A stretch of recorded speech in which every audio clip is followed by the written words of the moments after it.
就大家好，我是朱大强。就是大家可能观众也普遍会觉得嘛，我们脱口秀女演员多多少少都对男生有那么一点点小意见。其实也不是，我还挺喜欢男的，就是真的就是所有男的里面，我有一个最喜欢的亚种，就是老头。我太爱了，真的，老头真的有点太好了，他们。看什么？大家回头看，别看老头。就你们有见过公园里面那种撞树老头吗？我爷爷就是，他那个精神状态太好了，高能量老头。我就感觉他通下那个树的时候，脑子里面只有一个执念：今天这棵树和老子只能活一个。我老匹夫今天就要蚍蜉撼大树。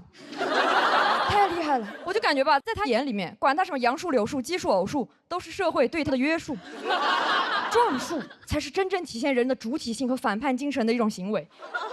老当益壮。哎，真的老壮汉，佩服他。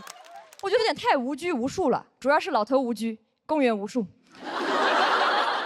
我觉得吧，应该利用一下我爷爷的高能量，就是让他发配海南或者东南亚，发挥一下余热，让他去撞椰子树，对吧？你还能撞出一些肉眼可见的成果。撞完以后呢，我们搞一个新的椰子树品牌，叫做椰树牌椰汁。广告语我也想好了：爷撞树，爷爷的爷爷，爷爷头上的包，从小撞到大。对，广告就很健康。哎，我觉得撞树真的有可能是越撞越健康，越撞越长寿的。你们想一下那个寿星公，对吧？头上有个包，手里有个桃，桃怎么来的？他撞出来的，对吧？那就只管去撞就好了，寿命和桃都包有的，包有的。我就真的有点活得太自由了。热天嘛，就会把自己那个老头背心卷起来，挂在自己的胸口，卷得很复杂，卷的是一种介乎于 bra 和项链之间的复杂款式。就是跟现在那种流行的老前锋背道而驰，老没前锋。我真的不是很能理解这种穿搭，你要穿不穿的干什么呢？真的不理解。我说爷，你每次那个老头背心，你在这里挂一小块干什么？我爷说不能脱，我脱下来放在哪里被别人偷走了怎么办？谁会偷啊？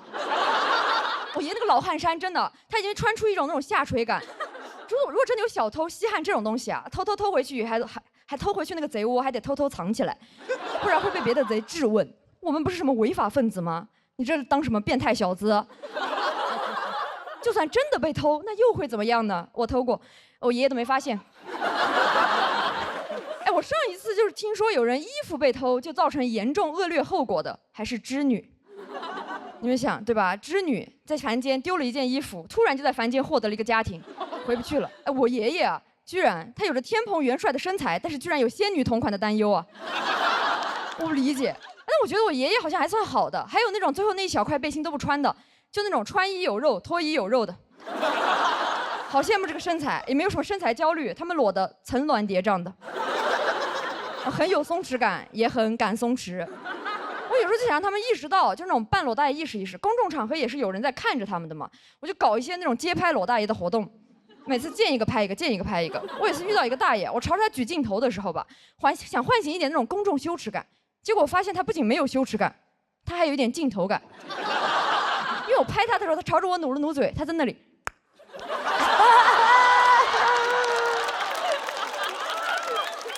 说哟，好想的肚皮，好自寒的精神状态呀！我感觉我不如弄一个什么时尚杂志，收录一下这种大肚老男人的自信魅力时刻。杂志的名字我也想好了，叫做《男人不装》。然后再发行一些海外版，叫做《白花花公子》。有点太自由了，就感觉那是什么老头的2个自由点。那个自由点怎么不用那个黑色塑料袋给它包一下子呢？对吧？所以应该包起来的自由点。而且就有时候跟他讲说是多穿一点这种话讲是没有用的，因为他有一种那种超绝钝感力，他完全不内耗。我每次跟他讲什么他听不到，因为他耳朵背，但是嗓门大，耳朵越背嗓门越大，这2者就那种相辅相成，相互促进。我参观过我爷爷跟别人吵架，就他骂别人的时候嗓门超大，别人一骂他，他在那里啊。哎呦，我就感觉这种钝感力真的太好了，有时候真的会给我一些启发。我2次出门在那着急化妆呢，结果看见我爷爷，我那个摊着个大肚皮在那个小区广场上面晒太阳。我远远一看，我说：“哎呦，海豹，好松弛呀！”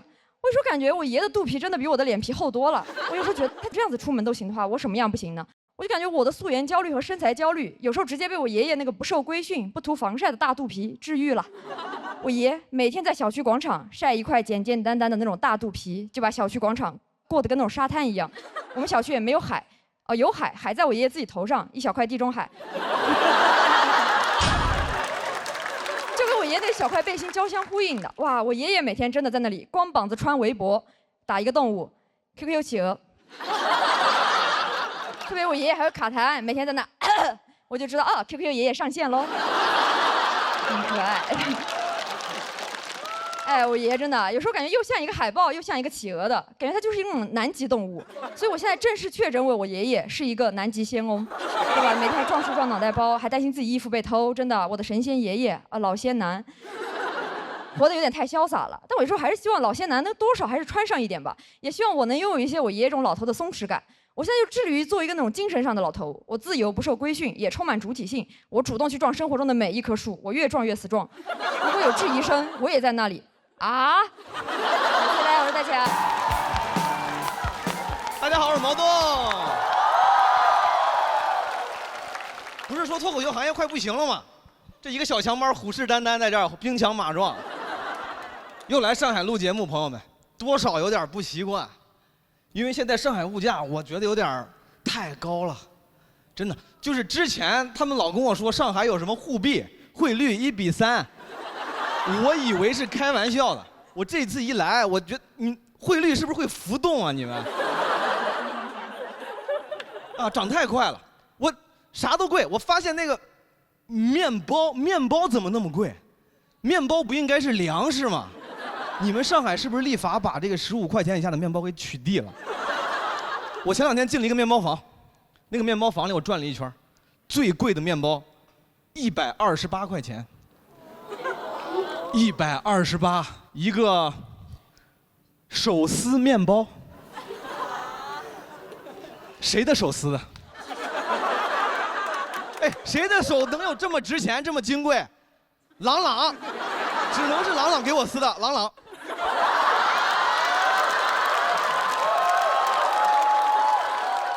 他那个价签上还特别恬不知耻的写说哦，配料表很干净，什么都没有，你卖我128，不是在我的认知里啊，就是如果一个面包你要卖我很贵，你要卖我128，你料得给足，你要不然有点什么高端的技术，要不然有点昂贵的食材，128你卖我一个什么燕窝马卡龙，佛跳墙慕斯，这差不多。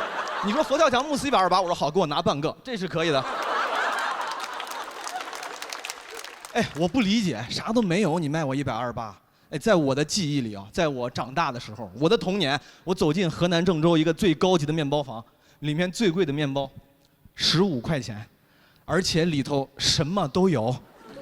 你看那个配料表里面，什么豆沙、葡萄干、肉松、比特币、马尔代夫双人游机票啊，还有个朗朗。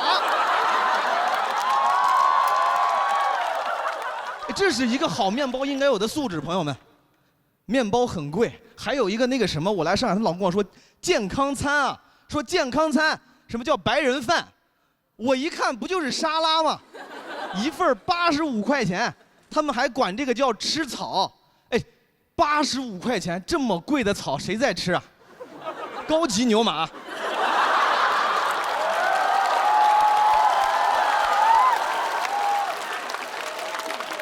崩溃了，哎，咖啡也是，我真受不了了。我知道咖啡在上海被吐槽很多了，但我是真事很意外。前几天我跟朋友约在一个徐汇区梧桐区的咖啡厅，我先到了，我说那我点吗？我跟那个店员说，我说那个菜单给我看一下，他说 menu 嘛，我说 menu， 就是菜单的意思。我拿着那个菜单一整本，里面各种各样的咖啡。但他只把一款印在了封面上，那款咖啡叫什么手冲龟下咖啡，标价298元。该问什么咱们也都知道了，谁的手冲呢？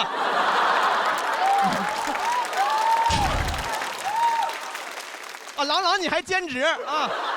你这人生真是旷野呀，谁也管不住你。我最夸张的时候问他，我说能加冰吗？他说加冰还要加30块钱。我说为什么冰啊这么贵啊？你是加的很快吗？冰贵神速。对不起，我还上网查了一下，为什么这个龟夏咖啡这么贵？他们跟我说这个咖啡豆特别好，有什么花香、果香，还有一股难得的茶香。我想要茶香，我花298，我去便利店买74.667瓶绿茶不好吗？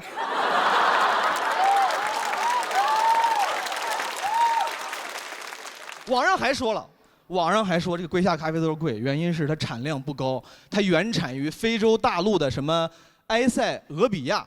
我查了一下，埃塞俄比亚人均年收入7500人民币。我花298，我在上海市徐汇区的咖啡厅，我买一杯咖啡，帮我最多提神4个小时。我花298，我在埃塞俄比亚，我可以雇一个青壮年非洲小伙，以每10分钟的频率扇我巴掌，给我提神14天半。这个小伙身体健康，本科学历，会做手撕面包，英文名叫 Manu。我甚至可以只雇他14天，朋友们，最后半天我俩可以一块儿录一个那种非洲友人祝你生日快乐的视频，啊，我还能赚钱。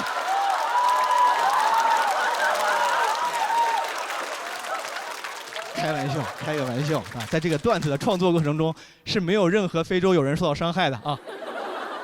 到最后，那我这298的咖啡，我肯定也是不舍得买啊。但我又不好意思不消费，我就只能跟那个店员说，我说那啥，我说30块钱给我拿杯冰吧。就讲这么多吧，谢谢大家，毛东，谢谢。哎，大家好，我是小罗啊，是拿了一个金牌啊，其实没什么意义，就招人恨。抽到3封挑战信了，就很招人恨。我觉得这个赛制也挺奇怪的。我想起来小时候有一个游戏，不知道你们玩过，叫《水浒传英雄卡》，很久远的一个游戏，就是你吃一包干脆面。会获得一张英雄卡，然后一人出一张，然后大家在那翻过来，就是你啊，其实就是赌博嘛，啊，只不过赌的不是钱啊，是大宋的气运。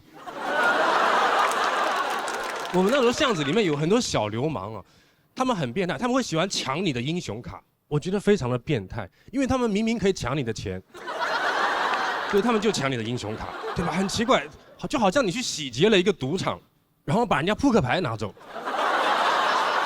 我觉得，因为他们抢我的卡，是因为我的卡里面有一种卡叫金卡，你知道吧？就它的金卡其实也是普通的卡，就是我不知道为什么商品一有这种差异化之后呢，就特别容易让人上头。然后我觉得商家也特别喜欢去制造这种差异化。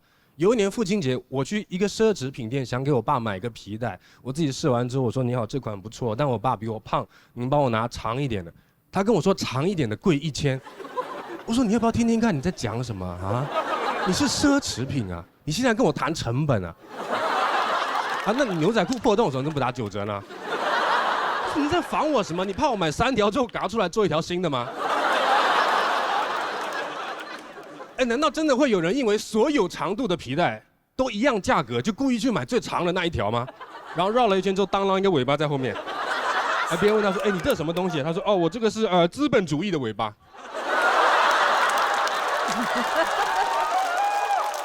我觉得奢侈品你就要好好给人提供奢侈的感觉就可以了嘛，对吧？我给我爸买皮带，我就希望我爸戴上之后，别人会说哦，你儿子有钱，对吧？现在我爸绕了一圈之后只能到这里，别人看到说哦，你儿子有钱，但不多。我爸也奇怪说，怎么我儿子勒紧裤腰带，给我买了一个勒得这么紧的裤腰带？电子产品也是这样，科技产品也是这样，好好的产品设计完了，莫名其妙多一个 Pro 出来，莫名其妙什么东西都有 Pro， 现在连冰箱都有 Pro。冰箱我看到一个冰箱 Pro， 它的区别是它有一个专门放水果的小抽屉，这也太 Pro 了。没有你这个抽屉，我都不知道水果放哪。然后它还有一个 WiFi 功能，它还有一个 WiFi， 我一个冰箱为什么要连 WiFi 了啊？你是怕苹果在里面信号不好吗？还是什么？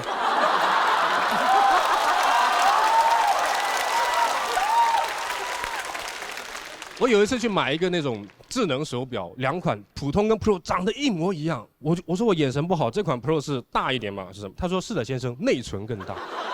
我说手表要什么内存啊？能存住时间吗？他说先生你有所不知，这款 Pro 呢，它有一个血氧功能啊，它可以测血氧。哦，朋友们，我当时我都不知道血里有氧。我说 OK 不抬杠，那所以血氧低了会怎么样呢？他说血氧低了会头晕。我说我不用看表，我也知道我头晕啊。我想问，现在科技是已经溢出了吗？哈？哎，为什么这些发明家你们是不是不在乎人类？我觉得科技是应该用在刀刃上的嘛，什么东西都拿来乱升级。你看我们人，我们本来洗衣服，大家都是用肥皂，对吧？用的好好的，然后就有个小机灵鬼跳出来说，要不我们把它磨成粉吧，然后就有了洗衣粉。然后过几年有个更聪明的人跳出来说，要不我们再加点水啊，然后就有了洗衣液。到这一步就很奇怪了，我自己洗衣服也会加水的呀。最近还有一个更变态的发明，是把洗衣液装在一个小袋子里面，叫什么洗衣灵珠啊？说扔到洗衣机边转之后突然爆开，你要干嘛？你要杀衣服一个措手不及吗？衣服突然就死了。我有个朋友，他就是卖洗衣凝珠的，他就是卖着，他跟我解释说，这个东西之所以贵呢，是因为包裹的那层膜是一个非常牛的科技。因为它遇水即化。我说这么牛的科技，你不应该拿去包蟹肉棒吗，朋友？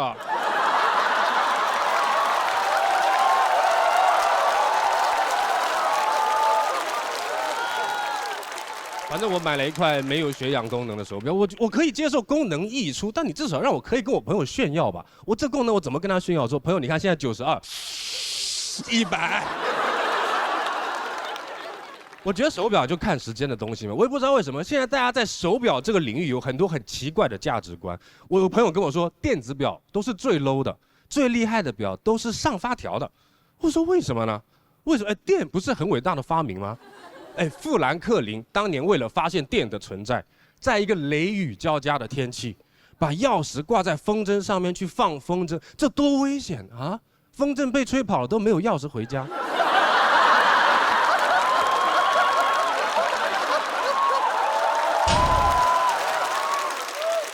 我有些朋友会戴那种很贵的表，天天在我面前跟我炫耀说，你知道吗？我这个表相当于你老家的一栋楼，我说什么钟楼啊？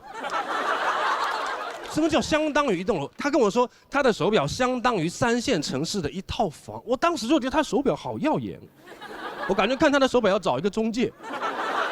而且他那块手表还是改装的，我真的不能理解。朋友，你已经有一块30万的表了，你还要去改装它？如果我有一块30万的表，我要改装它，我只会把证书镶在上面。他问我说：“你见过改装的表吗？啊，你见过改装？”我说：“我见到是见过，柯南有一块。”你不觉得这个行为很幼稚吗？我问到后面我都有点生气。我说：“朋友，就是我们走的时间是一样的，这件事情你知道吧？啊，怎么时间就是金钱？我们是汇率不同。”他说：“别生气，别生气，来说说你的手表有什么厉害的功能？”我就后悔没买那个带血氧。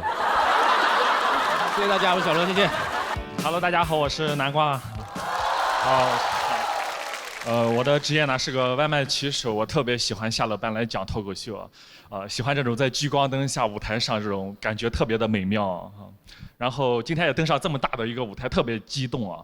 前2天某团跟某乐某都找到我，跟我说南瓜，你到时候上节目的时候能不能穿我们品牌的衣服上呀？我真的很纠结，因为2家我都上过班啊。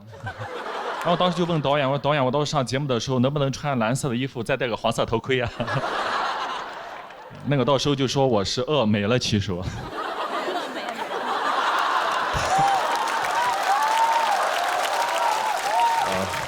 谢谢。我是陕西人，我之前在西安那边送外卖，后来来上海了。因为我当时听说上海是全国外卖订单最多的城市啊，到了之后发现骑手也是最多的，骑手比订单还要多。但我感觉我挺适合在上海送外卖，因为这边气候比较湿润潮湿啊，我是干皮啊。我确实在这边皮肤好了很多，年轻了好多啊！我今年26岁了。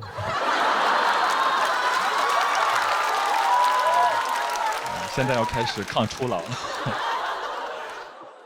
每个城市点的东西不太一样，在西安的时候，大家点的都是肉夹馍、泡馍、米皮小吃，对吧？到上海点的最多什么？咖啡啊！啊，上海人太喝咖啡了，很多人早上点个咖啡当饭吃，不太理解。后来送一段时间，发现上海人确实生活节奏快，生活压力也大。后来我在上海送外卖前，我也得喝杯咖啡。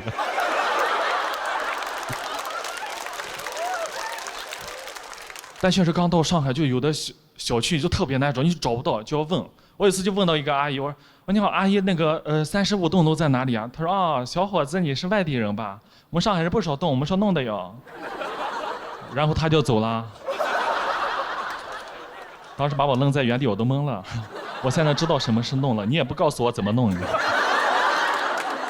上海有黄浦江，把浦东浦西隔开了。我们经常要接到那种过江的订单啊，电动车过江的话很麻烦，要坐船啊。电动车在船上，风浪一吹就特别的晃，妈送个炸酱面过去都办好了。顾客过去也懵了，怎么办这么好？是不是偷吃我外卖了？吃不起啊，上海外卖太贵了，物价也挺高。我平时都自己做饭，很少去餐厅的。但我知道上海有一家餐厅对我们骑手特别的好，给我们打88折，又好吃。但就是离我家太远了。它有多远？都吃完回家又饿了。但确实在上海挺放松的，不像在西安当时那么紧张，每次出门都要戴好头盔、口罩，保护好自己，预防一下，预防那些老同学点外卖点到我。真的非常尴尬。有一次送到一个高档小区，收货人巧不巧是我初中的一个女生同学，我那时候暗恋过人家。哇，他一眼就看出来，哎，你是那个赵栋吗？不是，你认错人了。他说你就是这骑手赵栋在这写着呢。我当时满脑子好尴尬，我说赵栋，我就想找个洞钻一下。我说哦，刚才没看出来，好久不见。他说哦，好久不见。那你现在主要做什么呢？我说啊，我cosplay 啊。我当时百感交集，回去之后过了几天买了一张火车票就来上海了。我在上海待了3年了，无忧无虑，没有人认识我，对吧？但时间长了也挺想家的，但我知道我这个人没什么本事，父母脸上也没有光，但我从来没有放弃过自己，对吧？我一直要努力证明自己。我工作过很多个工作，然后后来又遇到脱口秀，我很开心，对吧？我讲到观众笑之后，我很有成就感。我当时就给我爸妈打电话，我说妈，你儿子现在可厉害，你儿子在上海做演出表演呢。他就很惊讶说你这样子能演出个啥呀？我说我们这还挺简单的，一个人一个麦克风就行了啊。我妈都笑了，说你这人没文化没学历还表演，是不是在外面做 rapper 呢？你这话说，但是我确实特别喜欢讲脱口秀，下了班来讲过很多场了，我甚至在上海送外卖都被顾客认出来过，这种感觉太好了。我有一次送到一个酒店，我说你好，这个外卖给你放在1楼架子上，麻烦您下来取一下吧。他说哎，你这个口音，你是不是那个讲脱口秀的南瓜呀？特别喜欢你。我说啊，对呀，是我呀。他说那你送上来吧。记得挂门上。但真的我在上海很开心，我讲脱口秀之后，我认识了很多脱口秀演员朋友，他们真的特别好，愿意带我去玩、吃饭，带我去见世面，对吧？social，对吧？我甚至有一次被他们带着去夜店蹦迪啊。我去了之后我就后悔了，因为他们在里面玩得真的很开心，我在一边格格不入的样子，我就想赶紧走。但我又突然看到他们这些年轻人在里面活力四射的样子，我突然想到我也是年轻人呀，我也20多岁，我这个年纪我就应该像他们一样呀。我当时想到这我就勇敢地跳了下去，我跳了下去我就跟着他们在里面，我这蹦迪跟送外卖也没什么区别，这还不在骑电动车吗？是不是？外卖到了，外卖到了。给你挂门上了啊！好，谢谢大家，祝你们开心啊！大家好，我是富妈啊，我是那个趁着还有体力，我上这个节目啊，我太焦虑了，身体跟不上野心。你知道我几年前录节目到早上7点，我想说姐熬也要熬成 BB King， 上次录到凌晨3点，我想说退赛吧，这个破节目是吧？最后我整个人累垮了，然后我瘫在角龙后面，我横着躺平了。然后导演跑上来提醒我说：“姐，这么累就别抢镜头了。”本来更年期还有3、4年啊，录完这个节目，大数据都开始给我推更年期特征了：心烦易怒、情绪化、失眠、怕冷、脾气差，想吓唬我。我想说笑死，我7岁不就这样吗？要这么说，我童年就进入更年期了。30几年持续在更，从没断更啊！可怕的不是更年期，是我儿子啊进入了青春期。青春期呢有很多令人费解的变化啊。这2天又在跟我聊穿衣自由啊，因为他从小我就要求他上半身必须穿衣服啊，当然下半身也得穿啊。然后我受不了男的光膀子，我过敏。在我还有老公的时候，家里经常一群男的看球啊，进球了，球星在里边脱，他们在外面脱，说哇燃，还问我不燃吗？我说燃啊，但我能脱吗？一群男的不经过我同意，在我面前脱衣服，留我独自穿着，我感受到了一种排挤。我说能不能得体一点？孩子还在呢，把衣服都穿上啊！他们正在穿，又进球了。我费劲穿好的衣服又被 C 罗脱光了。我就好奇啊，2只眼睛看球不够看，肚脐眼必须参与。你们是养眼吗？特别是大广场上看球，全是肚脐眼啊！当然不怪他们，我过敏，我肚脐眼不耐受，密集恐惧症。但我儿子嘛，他叛逆期嘛，他就说光膀子是男子汉的标配，哇燃！我要穿衣自由。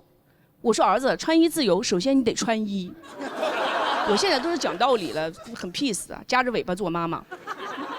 前几天晚上我发了一个优雅自拍，配了一个比较文艺的文案，我说夜深如海啊。我儿子评论，而你在钓鱼。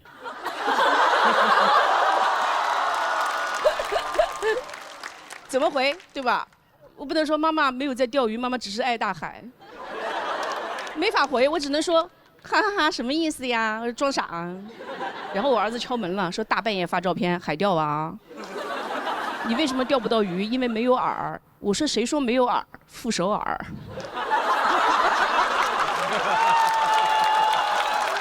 网上有句话说，永远年轻，永远说话难听，是吧？还好我儿子从小说话就难听。小时候老师问他嘛，就说为什么叫多乐？他说你不知道吗？一般父母缺什么就让小孩叫什么。我说我要减肥。他说你怎么总误会自己瘦下来是个美女呢？啊，我说我老了就不会容貌焦虑。他说对，因为你年轻时焦虑。然后前段时间我不是找了个老师学唱歌吗？学费很贵。我说值得呀。老师说妈妈唱歌比百灵鸟还好听。他说会不会是你的钱比鸟的钱好挣呢？一转眼孩子就大了啊，很多人问我有没有这个年龄焦虑，我一边说怎么可能呢，一边默默打开了中年少女卵巢保养秘籍。现在谈到这个女性年龄焦虑啊，都是说容貌流逝啦、身材管理啊，其实那算什么呀，对吧？即便10000个人说我不好看，我可以说你懂什么？老娘是世界上最美的女人。但是如果有一天医生告诉我说你卵巢功能不行了，我说你懂什么？我是世界上卵巢最棒的女人。他会说看来不止卵巢不行了啊，建议看看别的科。所以健康是最最重要的。那我对青春期的态度呢是来都来了，我对更年期的态度是欢迎光临。人生有很多期。当我们和每一期不期而遇，希望都能保持好状态、好心态，未来可期。当然，最重要的是后期。然后希望辛苦老师把我修得好看一点，谢谢大家，我是赵二。大家好，我叫石岩，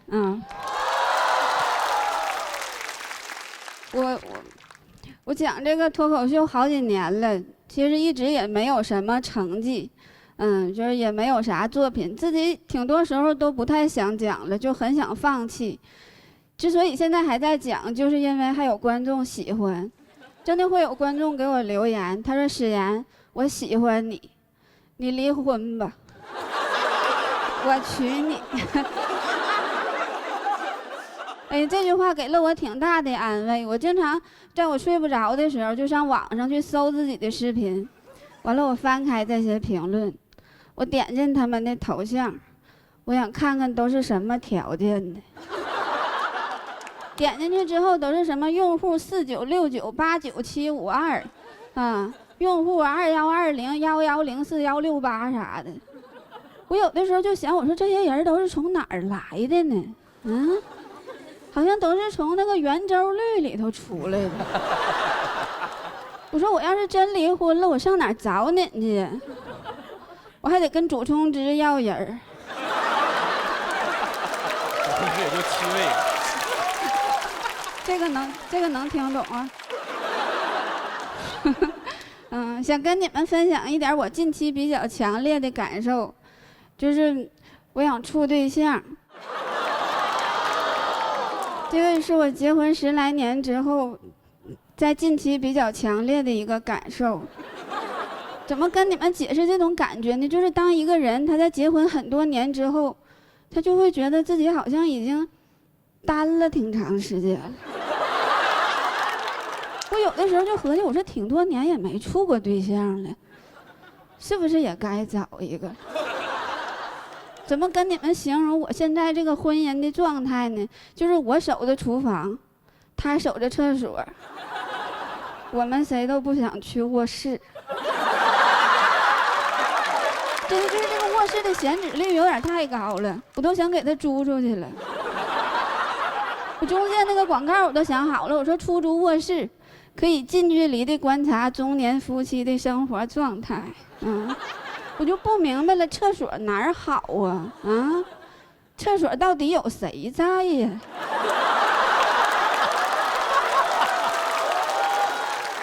那么喜欢厕所吗？那么喜欢厕所，咱给床给你抠个坐便好不好？这种感受特别强烈的时候，有的时候就是我在干家务的时候，就是如果说我在干家务，但是他在玩手机。那我就会觉得，我干的不是家务，我干的是家政。那我干家政的话，我也可以去别人家干。万一人家没玩手机，那我干的不就是家务了吗？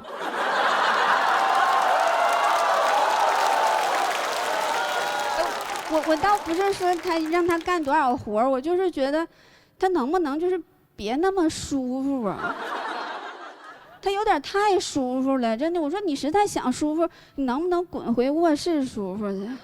你怕啥的呢？我又不在卧室，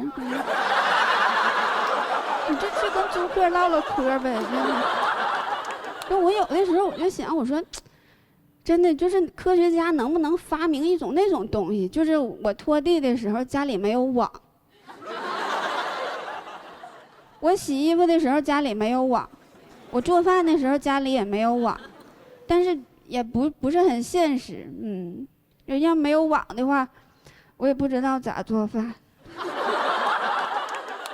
真的就是，哎呀而且我有的时候吧，就感觉，你做了一桌子饭，他事儿还特别多。前几天跟我说，他说不想吃锅包肉了，怕胖。我说那你想吃啥呀？他说想吃那种无油、无盐、无调料的鸡肉。我说你点这个菜是不是叫生啃溜达鸡儿啊？对，你就直接出去抓一只回来，你是吧？直接上去咬呗，显你多牲口啊！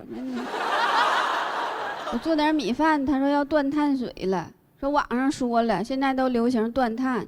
我说你就应该断网，你不吃米饭，这哪是断碳水呀？这断的不是东北的经济命脉吗？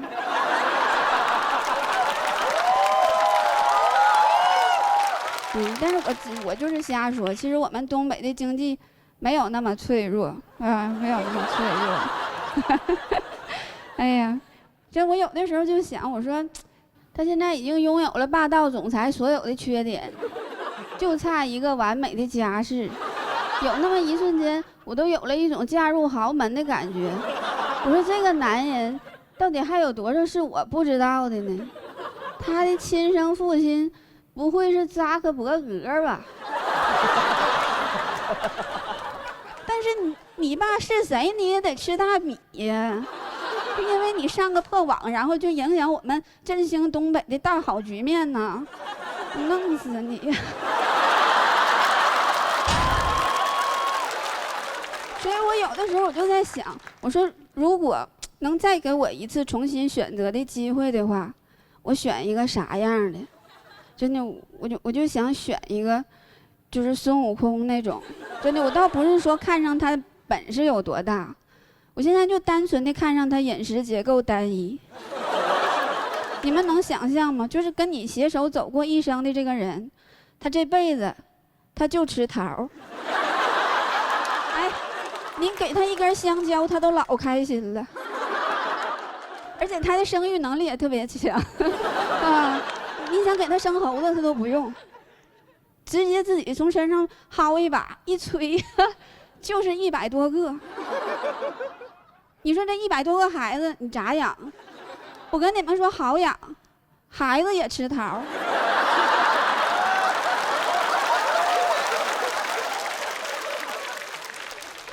其实说了这么多，我觉得生活里边的这些琐碎的事儿，它就跟圆周率一样，它是无穷无尽的。但是如果我们能把我们那个结婚纪念日穿插在那段数字里的话，其实祖冲之他也发现不了。就像我开头已经穿插完了，但是你们也没有发现。这个里头是我在展示一些线下脱口秀和线上节目的区别。就是现场的朋友，你们可能还在想，哎呀，他那纪念日是多少来的？但是电视机前的观众朋友们，现在已经准备往前拉进度条了。讲到这儿吧，谢谢大家，我是雪。大家好，我是付航。导演组太坏了，我在后面听啊，付航生育能力强，怎么安排的？所有人都说我是猴，其实挺酷的，但是现在我越来越痛苦，因为很多观众真的把我当猴。我坐动车过来，有一个观众认识我，看着我，哎呀！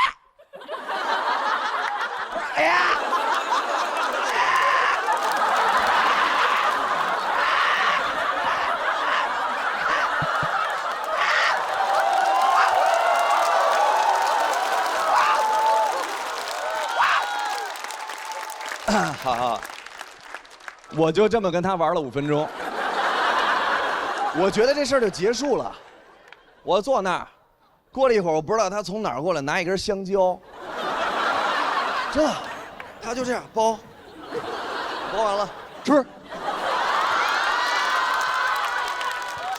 我说不吃，他说你飘了。凭什么长得像猴就得爱吃香蕉啊？我不爱吃香蕉，每一次演出观众都给我送好多香蕉，我每次都拿回家里给我亲戚吃。他们现在都说我的演出费是拿香蕉结算的，也正因此，我是家里最出风头的孩子，直到我的风头被我的 rapper 表弟全部抢走。rapper 大家喜欢，我看见我姥姥，我说姥姥好。我表弟说要 respect OG， 我说你管我姥姥叫 OG， 他说 damn bro， 我说啊，他说 damn bro damn， 我说等会儿，我说你这样是在干嘛呀？我不理解，但是我姥姥特别喜欢他，我姥姥就是给红包给红包给红包，他拿一个红包就给我表弟，我表弟哎。Get it, get it, get it, get it, get it, get it, get it, get it, get it, get it。表哥 ，You feel me？ 我 feel 你个屁呀 ！feel， 那帮 rapper 就是 You feel me？ 你都不知道他 feel 不 feel， 他先 feel 你。我当时我就觉得太痛苦了，因为他把我的风头全都抢走了。但是他说 You can talk like me。我说 No，If I talk like 你。My mom 就会 give me a big 嘴巴，但是我还是暗自发誓，我要当 rapper。下一口进我嘴里的不会是香蕉，是什么？是说唱界新鲜的蛋糕。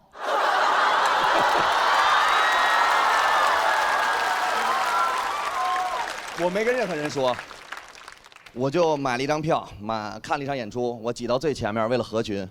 上来第一个歌手一过来，哟，欢迎大家来了我 party， 哎，棒棒棒棒棒棒棒棒棒棒，我就在那儿啊，棒棒棒棒棒棒，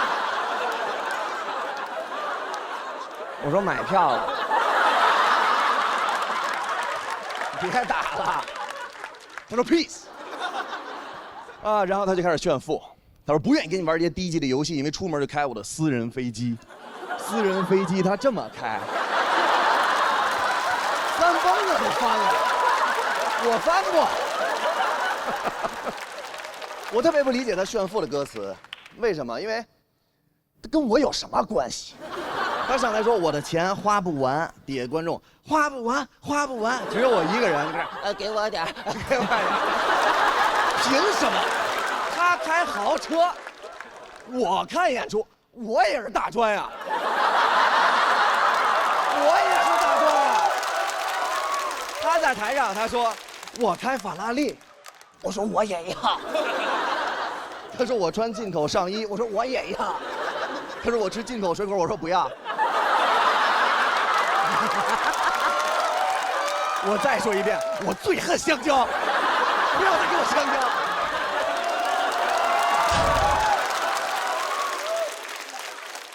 当时，第二个 rapper 上来比他第一个还有意思，他走的是那种文艺范儿 ，real， 就是真实、狠，带点文艺。上台第一句话就是“要，我死了”。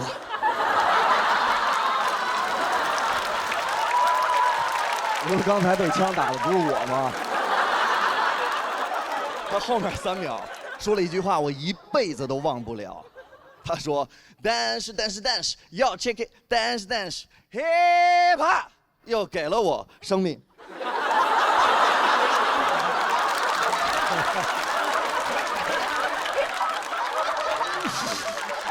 我说又活了，这个是 respect。但是问题是什么？他后面有点太 real 了，先开始骂同行，你知道骂同行，我很乐意听，不带任何指代啊。他后来骂了，开始骂观众，我就站在那儿，他说我不愿意为了钱给那些傻子表演。我说这里有我吗？我说那些傻瓜都不知道我在说他，我说有我。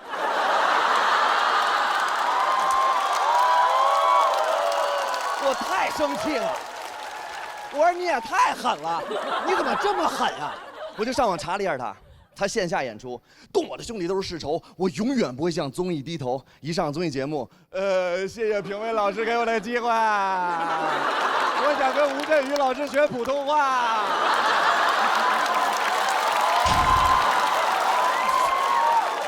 哎呀，当时我就发现，风格太难找了，我还是先学动作吧。动作非常简单，大家可以上网看啊，有详细的教学。第一个，大家学啊，第一个上来就是先搓手，而且嘴得是就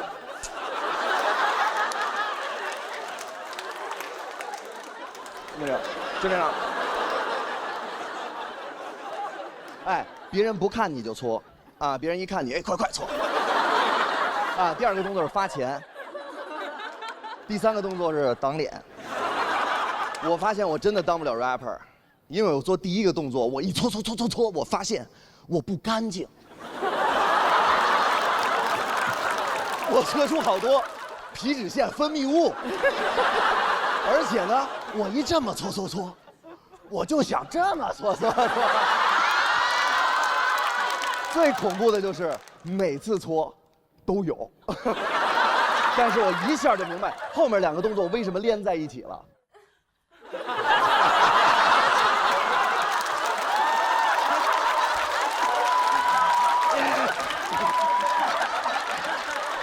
观众说谁的泥啊？我说不是我。朋友们，这不是我的泥，这是我的皮脂腺分泌。谢谢大家，谢谢。Hello，大家好，我叫刘洋哈，然后大家也知道我最近一直在录2个综艺，然后北京一个，上海一个，所以基本上就是来回飞。你知道飞多了之后，你会就是产生很多的见识，我长了很多的见识。比如说我第一次在飞机上遇到经济舱的金卡会员，各位有遇到过这种金卡会员吗？我第一次遇到的时候很惊讶，我说金卡，这得多尊贵啊！这不得一会儿空姐跑过来说李先生你好，你是我们尊贵的金卡会员，一会儿咱们还是老规矩，飞机起飞之后您来开，其他乘客把安全带系好，我们李先生喜欢转圈飞啊。想的是这种，你知道金卡会员享受什么特殊待遇吗？什么都没有。他唯一享受的待遇就是空姐会过来告诉他所有人都知道的消息，然后跑过来，就这消息跑过来之后，目光如炬盯着李先生，炯炯有神，生怕瞟我一眼，然后让我把尊贵感给偷了。盯着李先生，李先生您好，你是我们航空公司尊贵的金卡会员，我们的飞机将会在19点降落在首都机场，地面温度23度。如果你没有别的问题，我就先走了。他就走了。我说这有啥尊贵的呀？李先生也很局促，我心这就是金卡吗？对吧？很不尊贵呀。我心想这得帮帮李先生啊。我就在那儿坐着坐着，突然说：“几点到啊？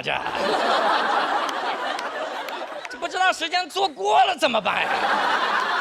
地面温度多少度啊？手里的外套穿不穿呀？穿不穿呀？李先生明显腰都直了，说可以穿。然后关键是就这么点信息，他还生怕我听到。空姐跑过来就跟那个特务接头似的，跑过来说：“李先生您好，您是我们尊贵的经。”李先生您往这边念，您是我们尊贵的经。李先生，您是我们。李先生，我给您写下来。要命了！其实我吐槽这个金卡也吐槽了一小段时间了，然后前2天遭到了报应，各位。我坐飞机太多了。我升级为国航尊贵的金卡会员了。我在飞机上待着，离老远空姐就要过来，我说别过来，别过来。空姐说刘先生，我说 no。空姐告诉我任何消息我都及时给大家分享。听完了说19点到啊，各位，首都机场。我恨不得给空姐捧哏来缓解这种尴尬。空姐说一句我捧一句，也没那么尴尬。空姐说刘先生您好，您是我们尊贵的金卡会员。我呀，我们的飞机19点降落首都机场，没听说过。如果您没有别的问题，怎么着呢？我就先走了，去你的吧！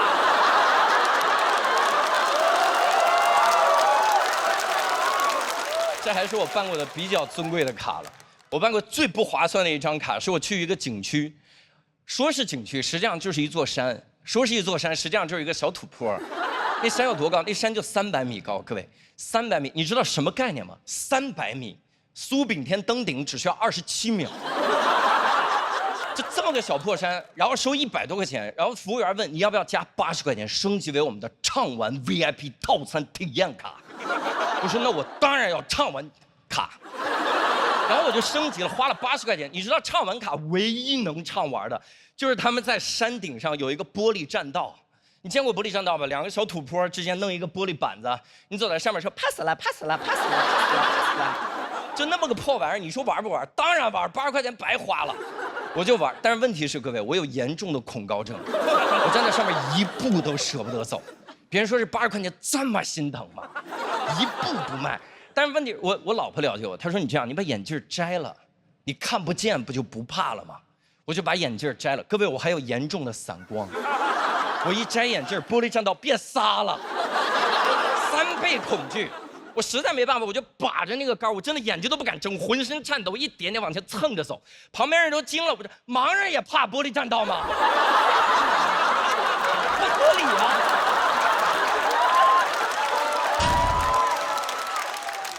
然后在这种情况下，我的畅玩套餐里还包含一个服务，免费拍照。因为景区就是认为我在这种情况下，脸上红温，浑身发抖，已经出汗出的不行的情况下，会产生一个念头：要是有人给我拍照就好了。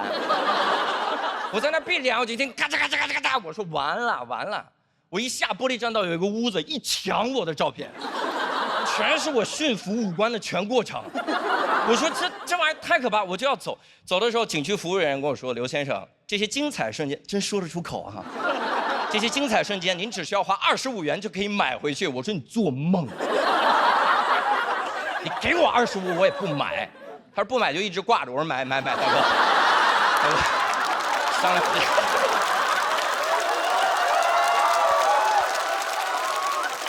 但是我也办过比较划算的卡。我办过最划算的一张卡，是我去一个主题乐园办了一张优速通，不打广告了，所以不告诉各位是哪个主题乐园。我去看米老鼠的时候，在里面，你知道优速通卡有一个好处，就是你不用排队。你去了主题乐园，你排过队都知道，那队伍都不是直线，那队伍叫 S 型，那都不是 S 型，那就是人类小肠图解。门外5个小肠，好不容易绕进去一看，还有5个小肠，一直在那绕。这种队伍里最尴尬的就是你迎面过来一个熟人，你们这一次碰面，接下来你们就会无数次的碰面，你们就一直绕，这哥们儿就一直在你前面，你转3圈就没话了。在那走着走，哎，老张，你也来这个主题乐园？我也来了，真巧，多少年没联系了，真是哎，常联系，回头见啊！一回头就见了。啊，老张，我坐飞机来的，是，飞机很累，吃饭啊，记得吃饭。然后一回头，咱们现在把饭吃了呢啊！我告诉各位一个方法，我自己研究出来了。在这种队伍里，如果你想要维护你们的友谊，你只需要还说一模一样的话，但你换个形式说就好了，保证你们的友谊长存。就是你用评书的方式说一模一样的话，友谊还在。你想想那感觉啊！一看到老张，哎，老张，你也来这主题乐园啊？我也是，哎。来的时候，那个飞机上啊，黑暗中忽然听得一阵脚步声，欲知来者何人，咱们下圈分解。一转过来是空姐。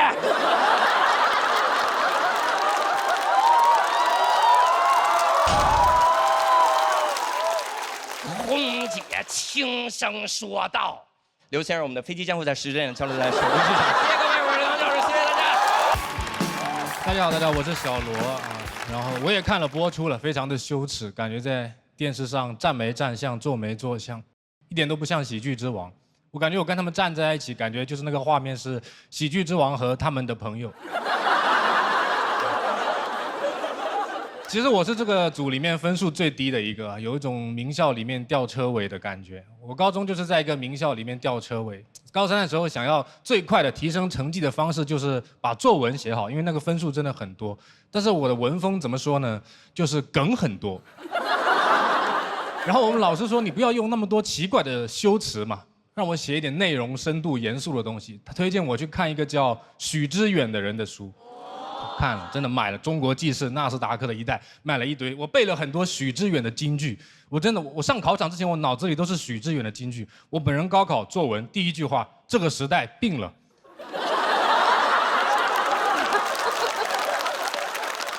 0分，因为大梗不能放在开头。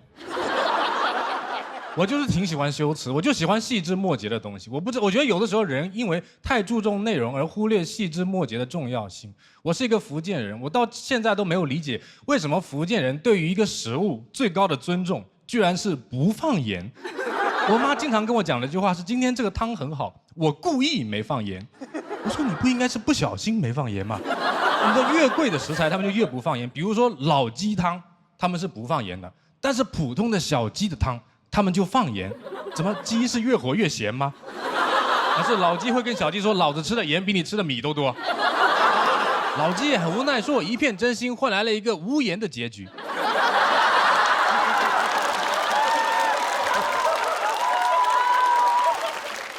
我是属于那种山猪吃不了细糠的那种人，吃不来什么食物的原味，就喜欢调味料的味道啊。就这么说吧，13香小龙虾跟13香澳洲龙虾对我来说是一样的，就什么钱不钱的，喜欢的就是王守义这个人。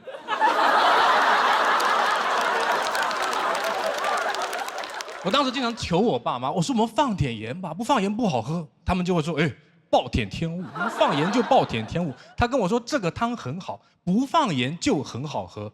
我说那放了盐不是应该更好喝吗？哎，这个道理是不是像如果有一个帅哥，他长得很帅，他剃平头穿白 T， 他就可以很帅。但是问题是，帅哥留了发型，再穿了西装，他只会更帅啊！你不会说一个帅哥穿西装是暴殄天物吧？你只会说哇天物我一个暴殄。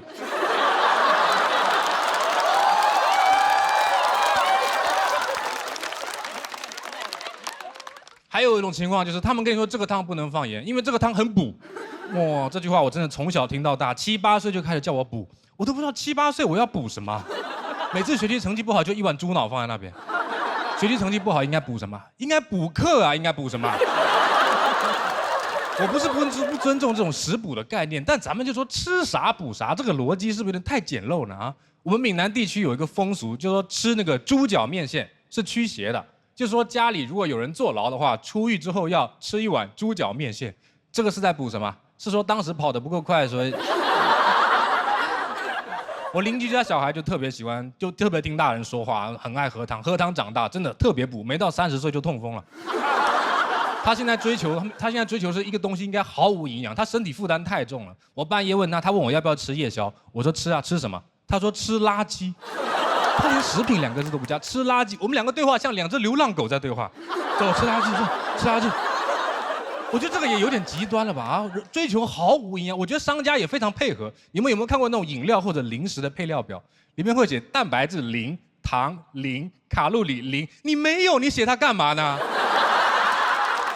配料表就是食品的简历嘛，对吧？你会在你简历里面写4级没过，小提琴不会。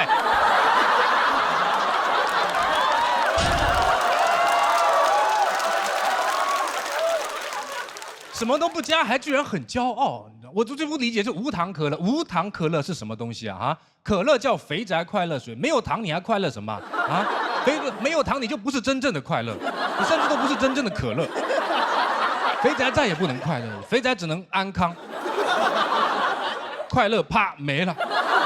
因为我觉得饮料、零食、汤这些都不是必需品，你是用来享受快乐的。你享受快乐的时候，就不要老想着提升自己了。有没有那种朋友，就是你跟他一起看一个英文电影，看着看他突然说，要不咱把字幕关了吧？啊，我们来练英文。我真的我2分钟就睡着了。他问我说：“你记得电影讲什么吗？”我说：“我记得，电影开头有一只狮子在那边啊。”我为什么要在休闲的时候练英语听力啊？对吧？好好的一句台词，阿甘说：“妈妈说人生就像一块巧克力。”我满脑子都是 A， 阿甘的妈妈喜欢巧克力 ；B， 阿甘是一块巧克力 ；C， 巧克力的价格是9磅15便士。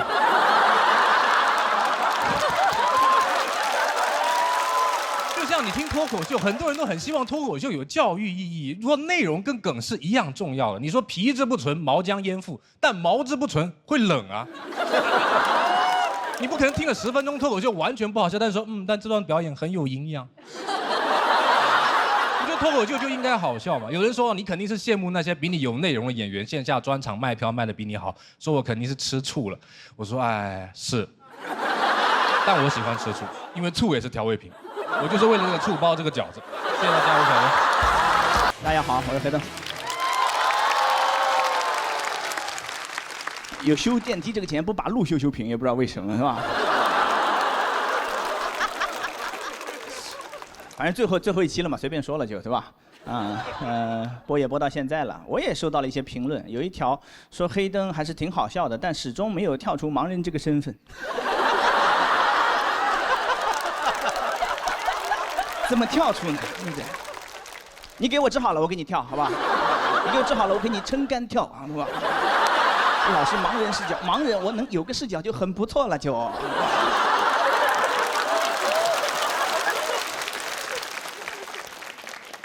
今天还是讲这个主题，没有什么别的东西，因为我觉得讲的还不够，大家还是不了解，有很多东西可能大家平时根本没有注意过啊，有一些给盲人设计的那个设施啊，其实就是摆设。给你们举个例子，地铁的楼梯扶手上面有盲纹，有人见过吗？没有。见过的鼓个掌，我看一下有几个。可能不到1/5。你想想看，盲人怎么能摸到它？你们都没见过。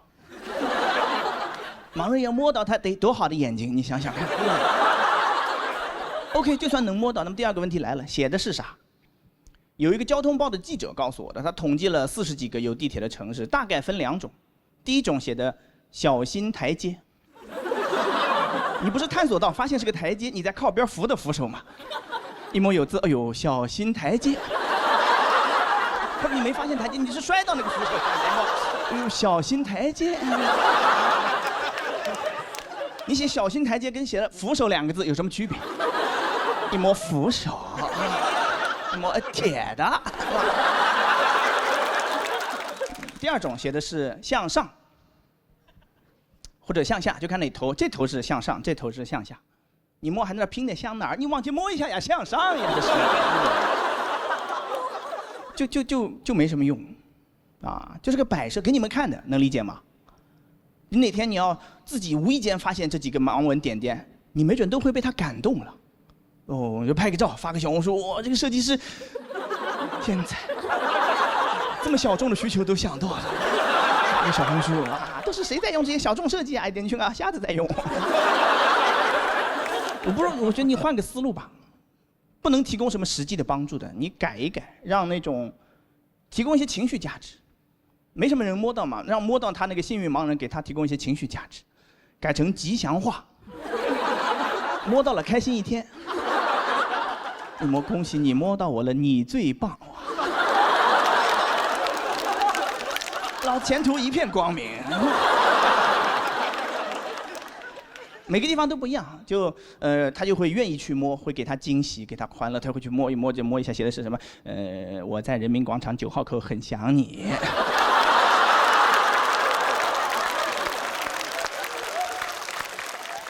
还有一个也是类似的，这个应该都见过，那个也是在地铁里盲道，这个见过吧？有没有发现它的规律？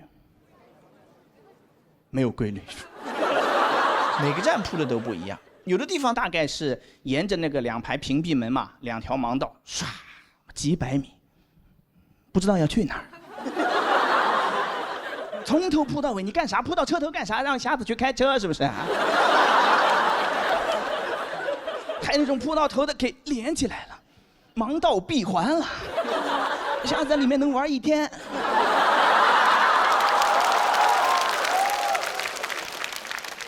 你要这么铺，我大概就理解思路了，知道你不太出门，出来一趟多锻炼。也有动过脑子的。我7月份去有一个地方演出啊，碰到了一个站台，他把盲人导到那个直梯下到站台，再把盲人导去无障碍车厢，就是有一个车厢就没有座，你就是轮椅待那个地方都见过对吧？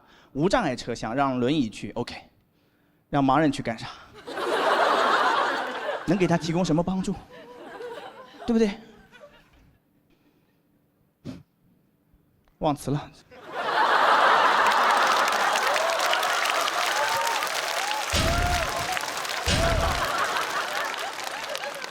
开不了提词器，让我想一会儿哈。他没有提词器的。你知道为什么会忘词吗？本来前面有个商务，然后被一个主动的人抢走了。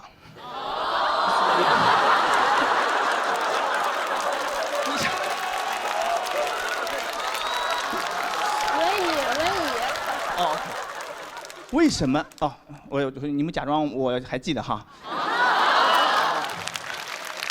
轮椅去呢 ？OK， 让盲人去干啥？能给他提供什么帮助？对不对？为什么非要他们待在一块儿？聋子、瞎子、瘸子、傻子，说是要给老弱病残孕让座，结果把残障人士导到没有座的车厢。谁给瞎子让座？就轮椅有个座算是。说你们别看了，别看了，我不坐了，你坐吧。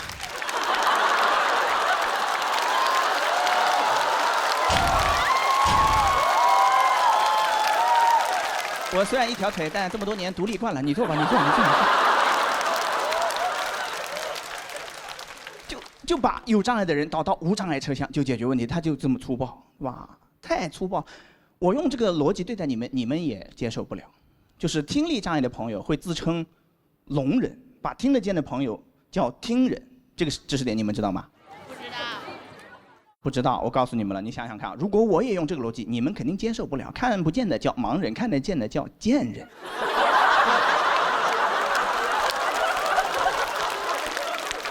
接受吗，贱人们？接受吗？接受吗？不能这样，你得具体分析啊，对不对？啊，所以我觉得这些东西啊，这些盲人设施就应该让盲人自己来弄。我之前其实已经阴阳过一回了，我说盲道修成这样，不会是盲人自己修的吧？当时只是开玩笑，回去想了一想，有道理，就应该让盲人自己来弄嘛，他们是用户呀，对不对？对。不对，我们是用户。再修不好，也不能怪别人了，是吧？我再上一次为盲道生气是去年11左右，看到一个热搜，说有个地方在修不锈钢的盲道。不锈钢下完雨之后跟溜冰没有任何区别，就这么爱吃，路上都是虾滑。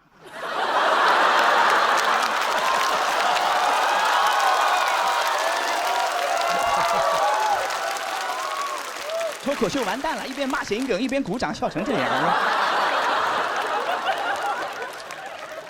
当然，个人的力量要做这个事情肯定是不行的，我们要成立一个机构来推动这个宏大的工程，对吧？反正不能交给其他机构，他们很难和残疾人真正的共情。我们弄一个机构，啊，宗旨是消灭对残障的歧视，让每一个残障人士都过上像普通人一样的生活。这名字叫普联，普通人联合会，只招残疾人。招一些盲人来修盲道，第一解决盲道不好的问题，第二解决就业的问题。是会铺的慢一些，但你不要催他就好了。修好了你又不走，你着什么急呢你？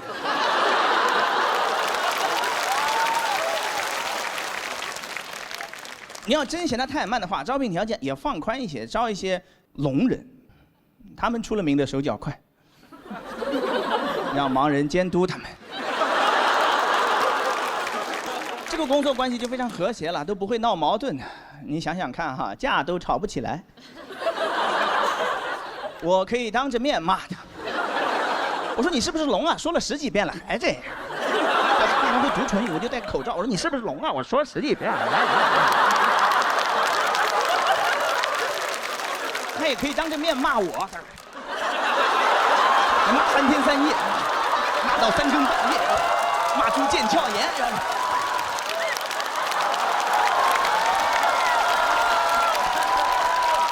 盲人心如止水。本来这个段子还能更好笑，只能比这个手势，其他手势他们不让比。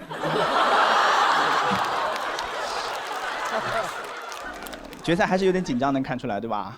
我刚才还担心呢，我说，哎呦，都是强手如云，比什么呢？他们说你就讲这个段子，我说那就不怕了。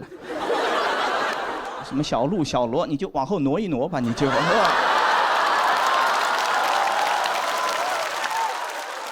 什么富航、刘洋、梁梁就是。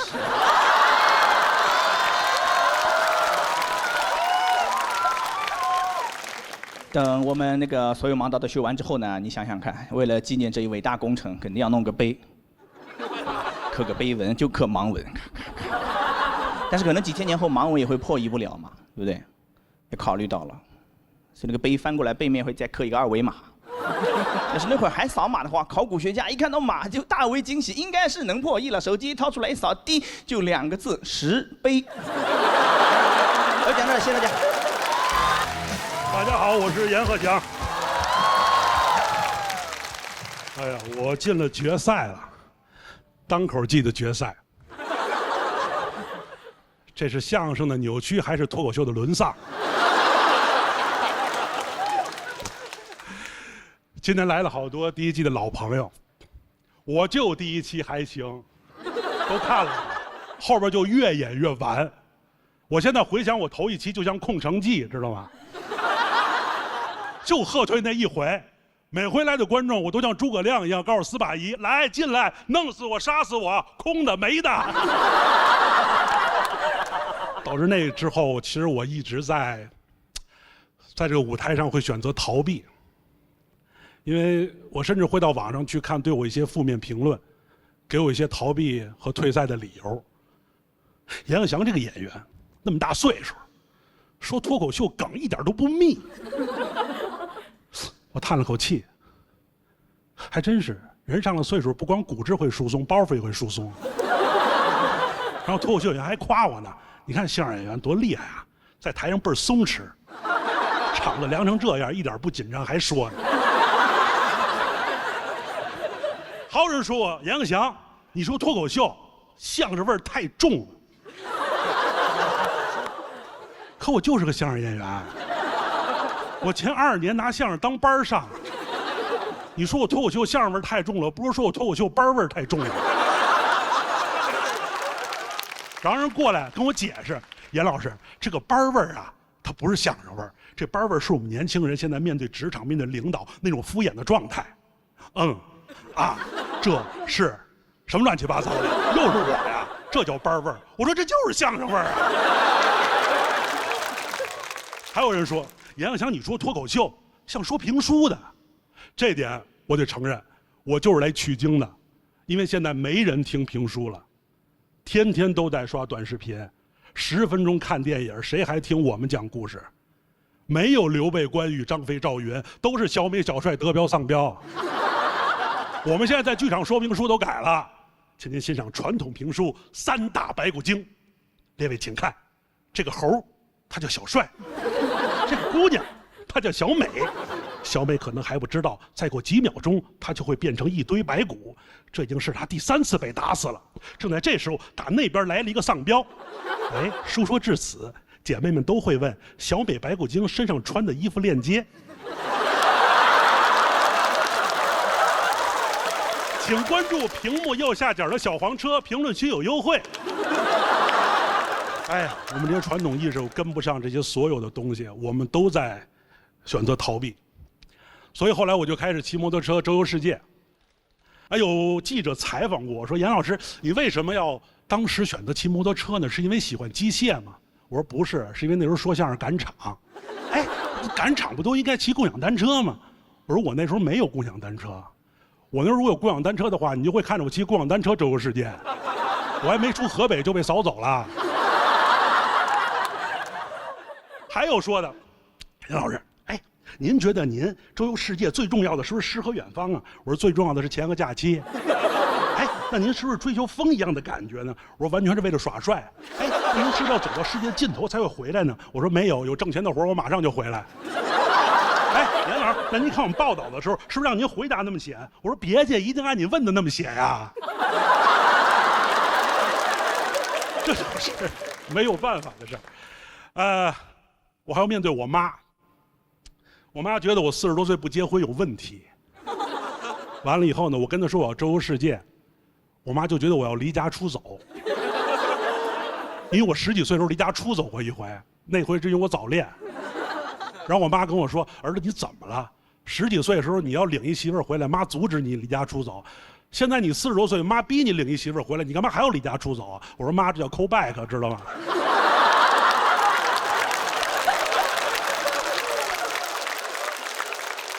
我妈特别关心我，我在国外骑摩托车的时候非常的颠簸，导致我那个微信步数每天能颠出几万步。然后我妈给我打电话说：“儿子，你不是骑摩托车周游世界吗？你这摩托车丢了吗？你往回走呢吗？你走特累吧？你得多喝热水。”这就是老人，当他不了解你、想关心你的时候，他跟你说你要多喝热水。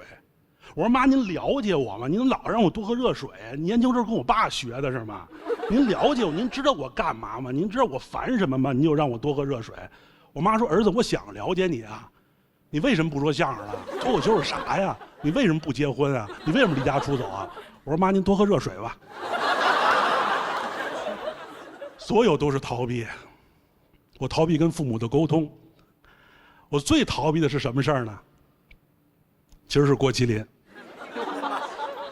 说到这时候，所有人心里都会说，他又来了。阎鹤祥这个无能的人，他不说郭麒麟，他就讲不了段子。但是，郭麒麟不是我的段子，郭麒麟是我的处境。我其实比每个人都不想提郭麒麟。为什么？因为当郭麒麟最火的时候，我几乎在北京是不见生人的。为什么？因为我一旦认识一个新朋友，不说10句话，他就会跟我说：“哎，郭麒麟还说相声吗？”所以我就骑摩托车，我想离开、逃离我这些处境。我从北京出发，我走河北，我走山西，我走陕西，我到西安，我过内蒙，我到宁夏，我出新疆，我到中亚，乌兹别克、塔吉克、吉尔吉斯、哈萨克斯坦，我进伊朗，走土耳其，过黑海，到意大利，过阿尔卑斯山，我骑到了德国，我进瑞士，我到法国，我到意大利，我跨过大西洋，我到美国，我到阿拉斯加，我走东海岸，我走西海岸，我走过66号公路。我走过中美，我走过墨西哥，我走过危地马拉、洪都拉斯、尼加拉瓜、厄瓜多尔，我到南美洲，巴西、秘鲁、乌拉圭。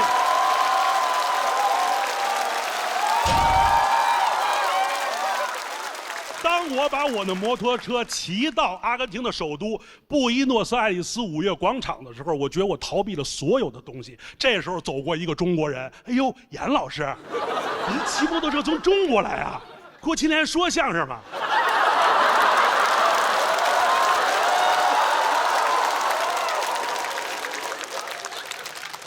我觉得我一定会逃避这些东西。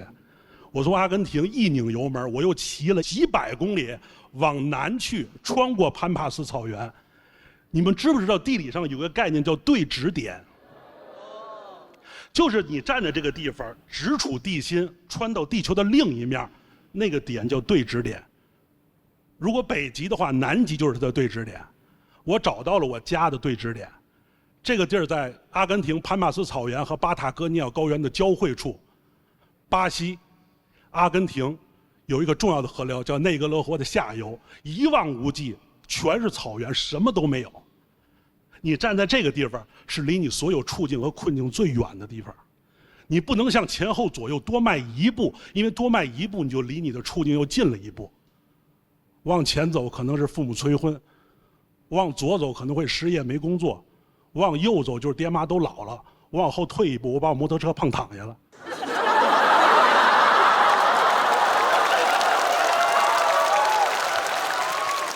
这就是人生，退无可退。当那一步的时候，你觉得你双脚离地，你可以离这点再远一点，但是那儿连棵树都没有，你都没法上吊，你知道吗？但是后来有一天，我心里有了一棵树，是什么呢？就直到我来到了这个舞台。我原来以为我很了解脱口秀，但实际上不是。如果喜剧是个圆的话，脱口秀这个点其实是相声的对指点。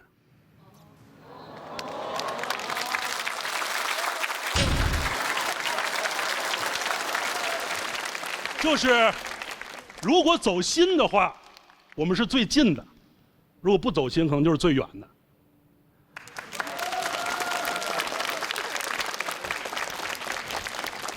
但是今天，这可能是我最后一场演出，我非常高兴，因为一旦我结束这个演出，走出这个舞台，我无论走向哪个方向，都离回家说相声又近了一步。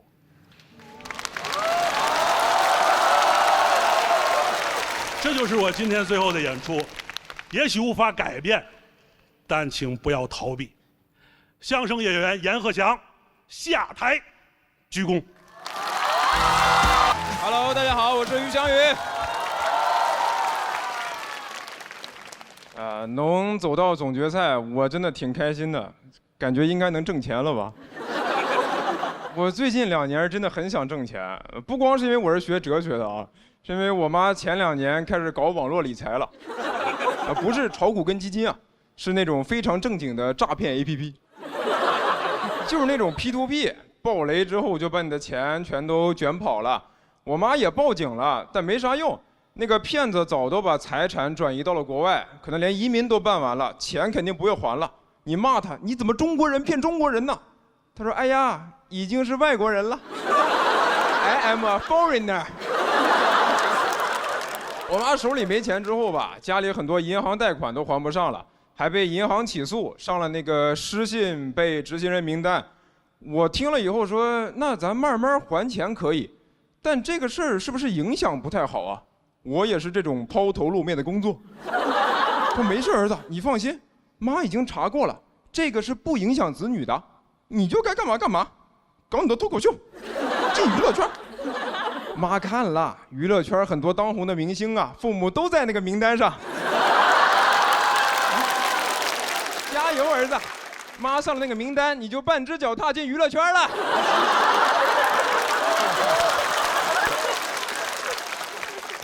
然后我妈为了要还钱，就想找点挣钱多的活儿，但人上了年纪也没啥能干的，她就决定去干月嫂和育婴师，因为家长舍得给孩子花钱，工资还可以。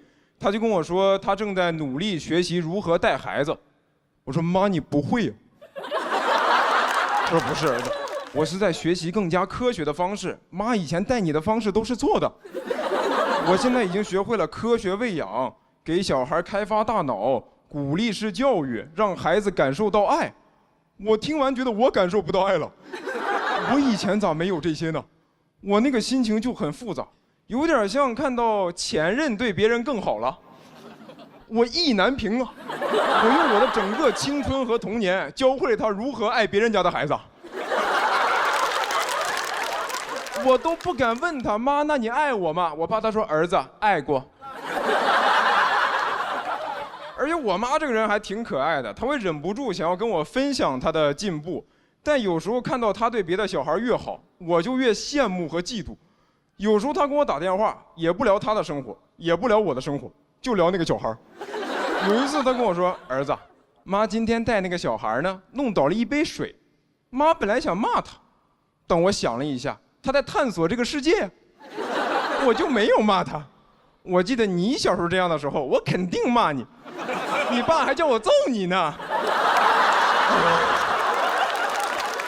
我当时就有点生气，但又不知道该怎么表达。因为我大脑没开发。我妈有时候跟我打视频都会带着那个小孩。有一次她在给那个小孩早教背古诗，她就说：“来来来，快给小雨哥哥也背一个听一下。”那小孩就：“羌笛何须怨杨柳，春风不度玉门关。”我说：“小弟弟，你知道这首诗表达了怎样的思想感情吗？这里面用了一个拟人的修辞手法。”一个怨字表达了诗人对不幸童年的叹息和对原生家庭不满的愤慨之情。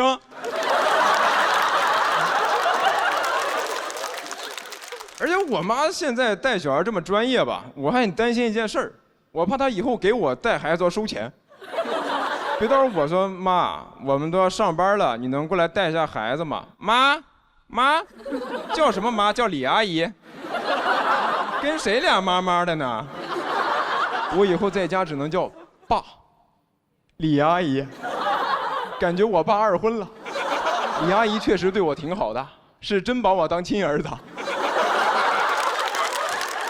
但是我吐槽归吐槽啊，我还是很佩服李阿姨的，因为她业务能力确实很强，经常会有人给她送锦旗。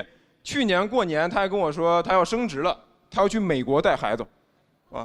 因为有些美籍华人还是想找华人带孩子，可以学汉语、学传统文化嘛，就想从国内雇。开的条件确实挺好的，就包机票、包签证过去，开的工资也很高，开9000美元一个月。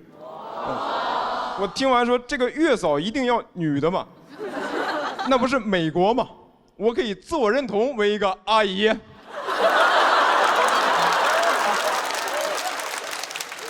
而且啊，但我当时担心这个不会又是诈骗吧？啊，不会骗子去美国2次创业了？我就提前想把李阿姨联系好，确认完全部是真的。但我还是不太放心。我说妈，那你要去美国这个事儿可不小，你有啥计划你跟我说一下。那你是不是去了美国，那你就不回来了？那个钱你也不还了？你成外国人了？师夷长技以制夷。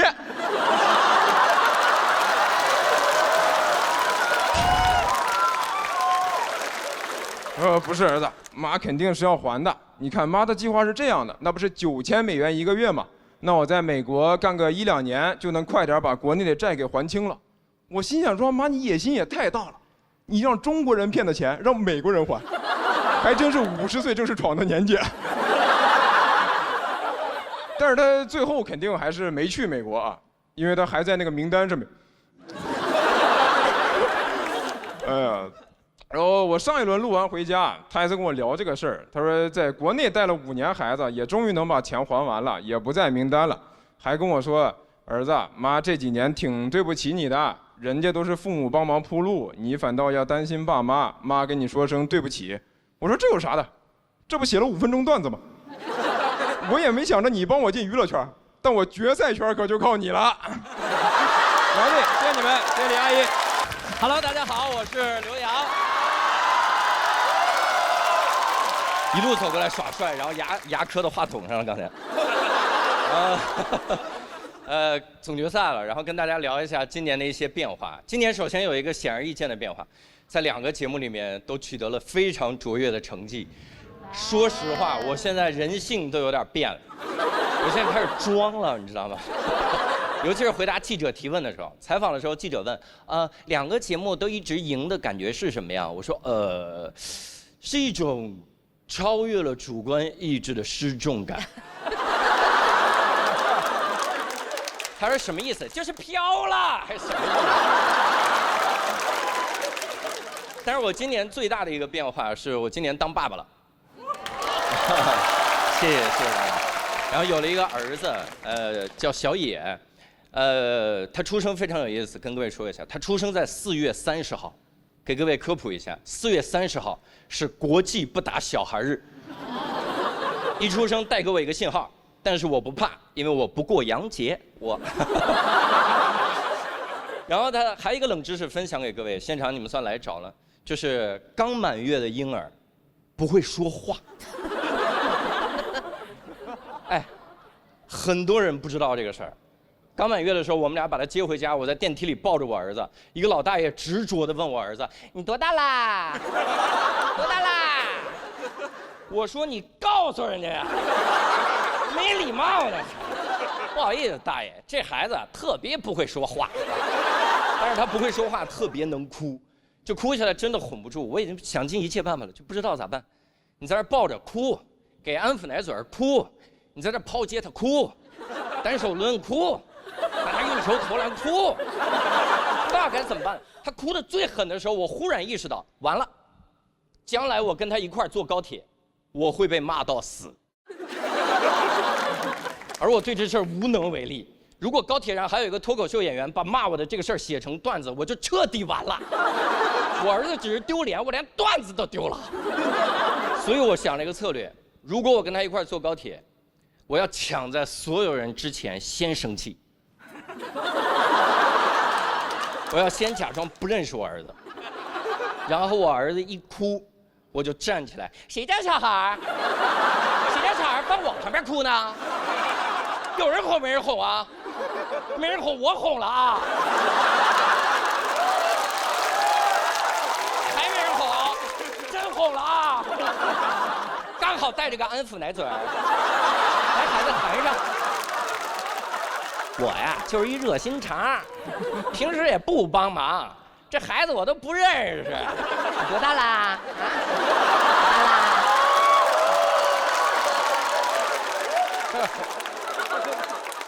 然后，我自从有了孩子之后，我突然就开始理解那些在高铁和飞机上坚持要用手机开功放的人，他们肯定是想尽了一切办法，都没法让手机安静下来。他们自己在家哄，根本哄不住，跟手机说别播了，好不好？别播了，播完这个就不播了啊！哎呀，连播了，哎，该死的大数据啊！含个安抚奶嘴儿没用，还是播，然后带到高铁上还是播，没办法，他也不能像我一样突然站起来，谁家手机啊？这是，没人要，有人要没人要？不可能，一定会有人要。他只能跟别人说不好意思啊，这个手机播没电了，就不播了啊。这样我一会儿把声音开到最大，声大，耗电快啊。但是最大的一个变化是这样的，就是自从有了孩子之后，我变得特别多愁善感，就特别容易动情，然后一动情就特别想哭。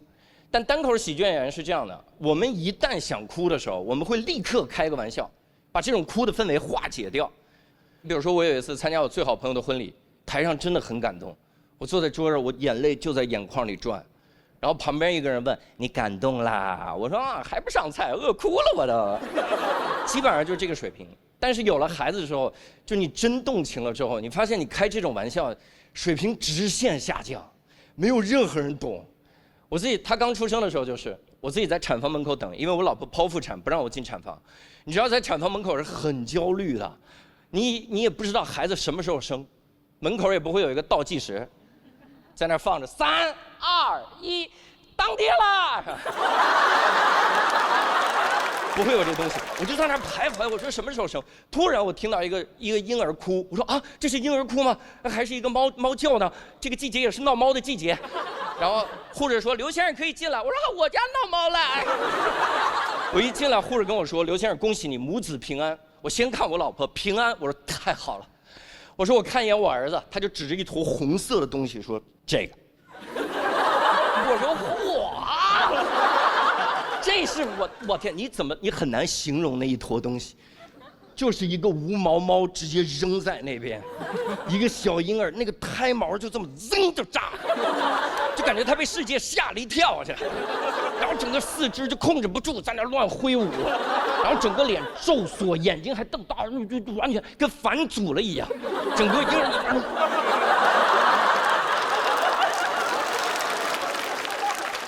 我一看孩子，我说嘿，地道的北京人啊！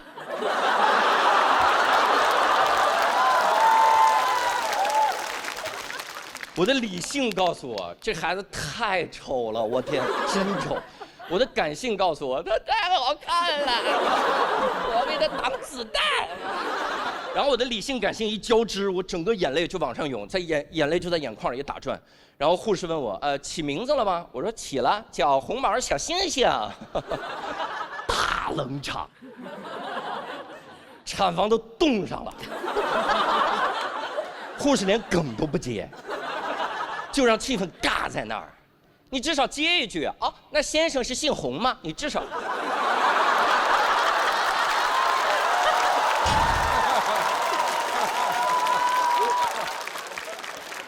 我说先生不是姓洪，先生是喜欢陈信洪。这个梗从诞生到现在效果没好过，但这是我给陈信洪的一封情书。然后他在月子中心也是，我特别容易动情。我把他放在月子中心，然后放在护士站，一排玻璃墙，然后那后面一排婴儿，护士在那儿照顾。我自己晚上回来去看他，我趴着那个玻璃，我说儿子。我儿子在里面一手拍着玻璃，一手拿起墙上的电话，爸爸，坚持上诉啊！然后我正感动的时候，眼泪正在眼眶里打转的时候，护士跑出来说：“先生，你要来干嘛？”我说：“我来挑个婴儿。”这护士也不接梗，我只能自己接梗。我说不挑了，你这个看着挺甜的，你多大啦？多大啦？好不说话，这孩子这太膨胀了。但是他出生之后，我爸妈来看他，我爸妈60多岁了，正是上班的好年纪。然后来我家看他，两个人在那逗小野玩，然后那一个瞬间我懵了，我整个人懵了，因为这样就是我儿子长得跟我小时候一模一样。然后我爸妈在逗他的时候，我忽然意识到，这是我这辈子第一次从这个视角看到我爸妈在逗一个婴儿时期的我。我那一瞬间整个就不好了，我才明白，我说原来那个一直哭闹的婴儿就是我，原来那个一直不懂事的婴儿就是我，原来是我让我爸妈多了很多的白头发，当然更多是因为新陈代谢哈，一些自然规律。然后我当时。我在想，我小时候因为不会说话，没有表达出来的爱，好像会说话了之后也没有跟父母好好的表达，所以有一个瞬间我特别想跟我爸妈说点啥，我又说不出口，因为眼泪就在眼眶里打转。我刚要说，然后我爸妈转过来说：“怎么了？”我说：“你看他像个红毛小星星。”谢谢各位刘洋教主，谢谢大家。哎，大家好，我是小鹿。今年第一次站上这个舞台呢，我讲了我的婚礼。吐槽了我的婚礼搭子托马斯，之后呢，很多人就很好奇我为什么会跟这么废的人结婚。今天我来揭晓答案啊。其实两个人在一起啊，他不一定得是佳人才子啊，也可以是卧龙凤雏呀。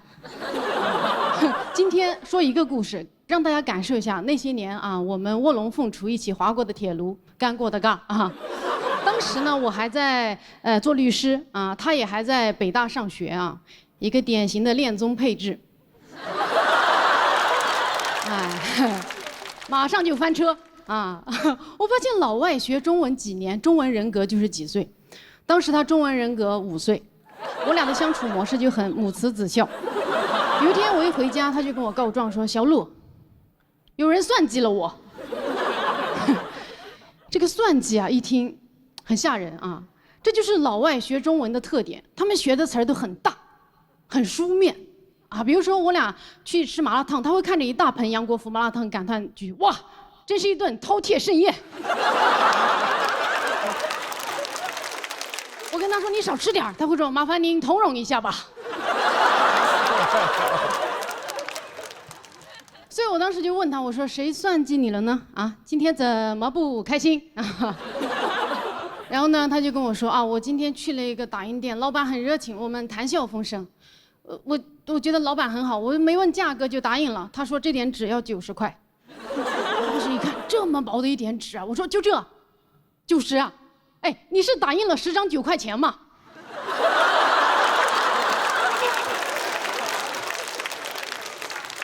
他说：“你在冷嘲热讽吗？”我说：“对呀。”你不问就打，现在钱都付了，告诉我有什么用？怎么我是还能去帮你把钱要回来呀？他说：“可以吗？你不是律师吗？”我说：“呀，也行吧。那这样明天我们去要钱吧。”他说：“啊，我也要去吗？你可以自己去吗？我需要去北大上学呀。”我说：“啊，什么意思啊？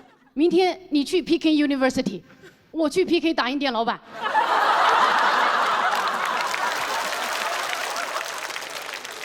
老板怎么会知道我讨回的是哪个老外的公道呢？最后他勉强同意陪我去讨回他的公道。然后第二天一早啊，我俩骑着电动车浩浩荡荡的就出发了啊，骑到那个打印店门口，我跟他说了一句：“你站在此地，不要走动。”我进去取个证。我掏出手机，打开录音功能，进去大声地询问了价格，彩印3块，黑白2块。为了夯实证据，我还在电脑上登录了我的微信，还插上了 U 盘。煞有介事打印了2张，花了5块钱。最后啊，付账的时候大声询问老板：“是这个价格对吧？”老板说：“是啊。”然后我就把托马斯叫进来了。托马斯进来的瞬间，老板的脸色紧张了起来，明显是认出来了。毕竟他一天也不可能骗好几个老外。我就问老板，我说：“那你昨天收了他90块钱？”老板说：“啊，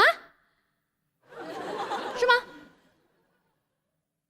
那我再算一下。”特别心虚的过去翻那叠纸，翻来翻去，翻来翻去，算了3遍。这个说啊，外面的壳子15块，打印60啊，一共是75块钱。我当时一听，妈耶，差价这么小吗？啊，不行，来都来了啊，还是得继续啊。我说，那你收他90。老板说，那我算错了呀。我当时一听，也有道理呀。但是不行，我得坚持。我说，这是算错的事情吗？啊，你明显看别人啊，人生地不熟的欺负别人、骗别人呗。这时候托马斯听懂了“骗”这个字，狗仗人势冲了过来，对着打印店的老板：“你是这样的人吗？你骗了我吗？我们昨天谈小风扇不是吗？我以为你是好人，我以为你是人中龙凤。”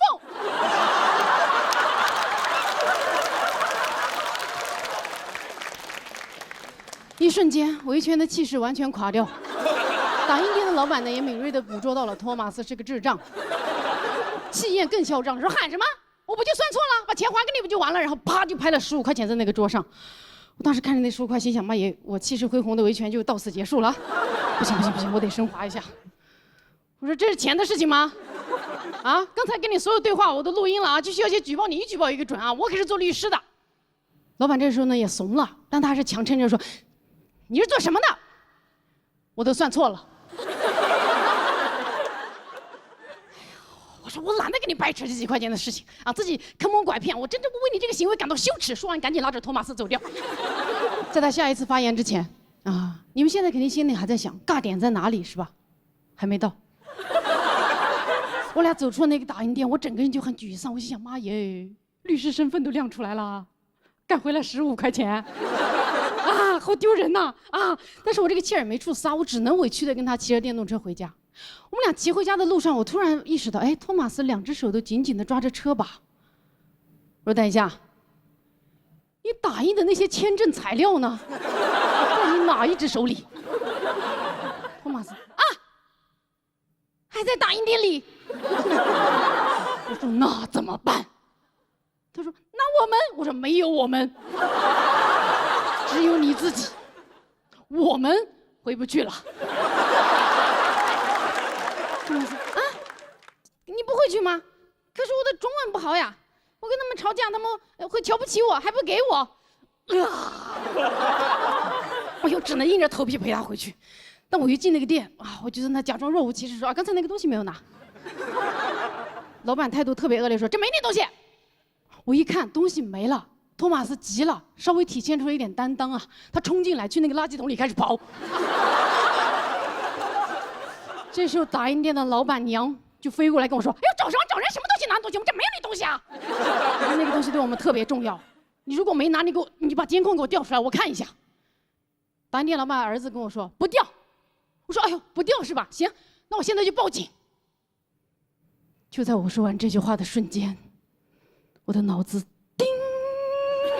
想了一下，阿姨，我们电动车是有后备箱的呀。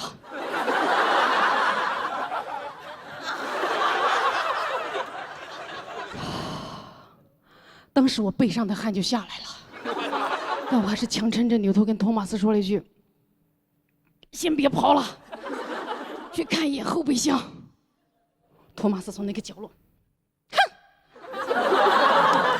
出去了，剩我一个人。站在那个店里，举着那个手机，跟人家一家3口八目相视，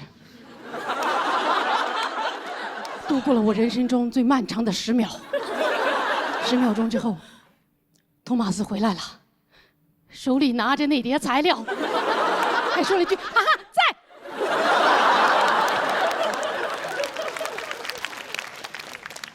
这时候，打印店的老板娘几乎是像一个啄木鸟一样飞过来，开始啄我，说：“你看吧，你看，你看，这说明他就是用当东西啊，觉得我们看不惯别人，你们才根本管别人。”这时候，托马斯听懂了“骗”这个字，一个箭步冲到我面前，对着人家一家3口岂有此理！我们回来，因为你们是大骗子一家，不是吗？你们骗了我呀！哼，你们骗的人罄竹难书。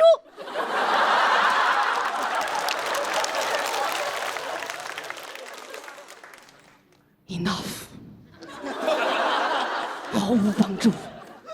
我当时腿也开始抖了，但我强撑着自己最后一丝尊严，跟人家一家3口说：“一码归一码啊。”我们刚才确实记忆出现了一些偏差，但是也不能因为我们的师傅就演给你们好自为之吧。当时托马斯走出那家店，我转身开始对着他破口大骂，我这回知道我的火该往哪撒了。我说 ：“You stupid！ How can you forget you're stupid？ 签证材料 is in your 电动车后备箱。This is the most 尴尬 day in my life。滚！我就一路狂奔回家，我也不上电动车，然后他就骑着那个电动车委屈的跟着我滋。我想妈呀，赶紧的，赶紧，我要回家逃避这场尴尬。一路狂奔，终于走到我家门口，准备开门的时候，发现哦，我的钥匙连着我的 U 盘还插在打印店的电脑上。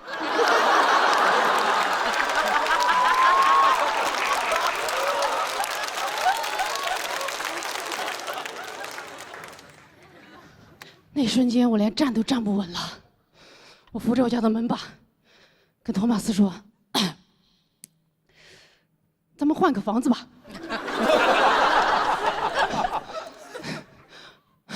我们真的回不去了，但是你可以。中国有句老话，洋相还得洋人出。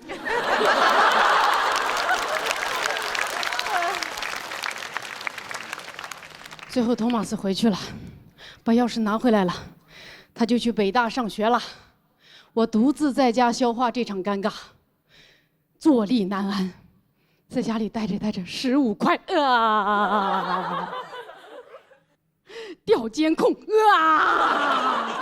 行，我不能活人不能被尬死，我得把我的尴尬发散出去。我开始发信息跟我的朋友吐槽这件事情，说哇，好丢人呐！去维权，律师身份都亮出来了，干回来15块，取证还花了5块，10块钱买走了我的尊严，还丢3落4，回去2次。一败涂地呀！小丑竟是我自己呀！掩面哭泣，掩面哭泣，掩面哭泣。跟一个朋友发完，哎呀，好尴尬，多选。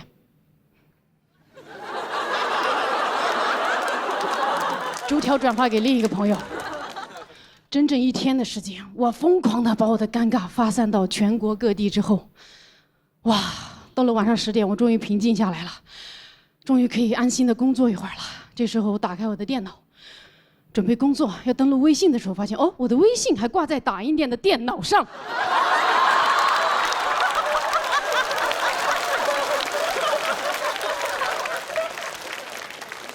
也就是说，那一整天，那一家人目睹了我的整场表演。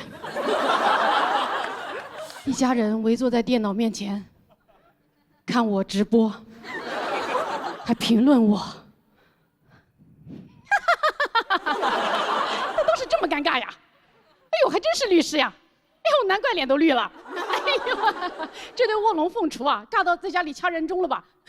掐成人中龙凤了，尬得罄竹难书。哎呦，真是一场饕餮盛宴呀！好，谢谢大家。什么氛围？这又不是悲剧之王，开心一点！刚才陆学讲多好啊！对吧？我呢，其实台下呀，节目播出之后，很多人给我发私信，很多人就说：“哎呀，付航，我上大专了，我该怎么办？”我就给大家一个一个回复，我说：“兄弟，你的人生还没开始，你的人生还没开始，你的人生还没开始。”但是见到最有意思的一个，就是前2天收到一条私信，他说：“航哥，怎么去你的大学？”他说：“哎呀，做人类好累呀，永远要分1、2、3本，人还分3、6、9等，做动物就好了，不分阶级，没有烦恼。”不是的，动物也有。我看过泰国当地一个新闻，当地的农民训练猴子上树摘椰子，摘完了放进马车里，农民驾马车，猴子扒马车，非常开心，就是，呀。非常和谐的画面，动物保护组织不乐意了，过去谴责说：“为什么要让动物工作？为什么要让动物工作啊？”啊，农民就道歉啊，农民懵了，猴也懵了，啊，猴就，当然最懵的不是农民，也不是猴，是马车前面的马。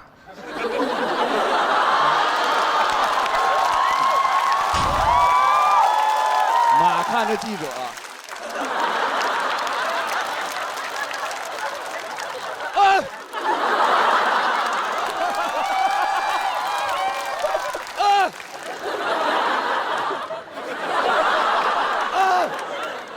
农民说：“哎，对不起，不应该让我的动物工作。”马说：“我，你，马。”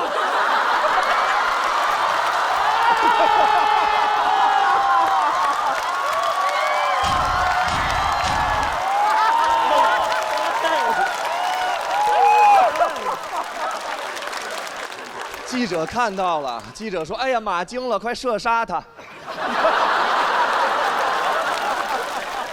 马从那天开始就不开心了，他想不明白为什么这个垃圾猴子连工作都是错的，连他被营救走都是我拉着去的动物园。他跟猪抱怨，跟牛抱怨，他说：“我不想上班，我就想天天过节，没有人不喜欢过节啊。”猪举手，我怕过节。每次都少好多朋友。我要是宠物狗就好了，没有这个问题。他们没有烦恼，宠物狗有烦恼。我小的时候有一只串串，串串就是不是纯种的狗，大家都会觉得它们便宜低端。它跟小区里边那些高级绝育的名犬完全格格不入。那些绝育的名犬见到它都会说：“哎呀，可怜的小串串。”可悲的小串串，你好低级，你好 low 啊，你好便宜。你看，我有主人给我买的美丽的华服，你有什么？我们家狗说，我有生育能力。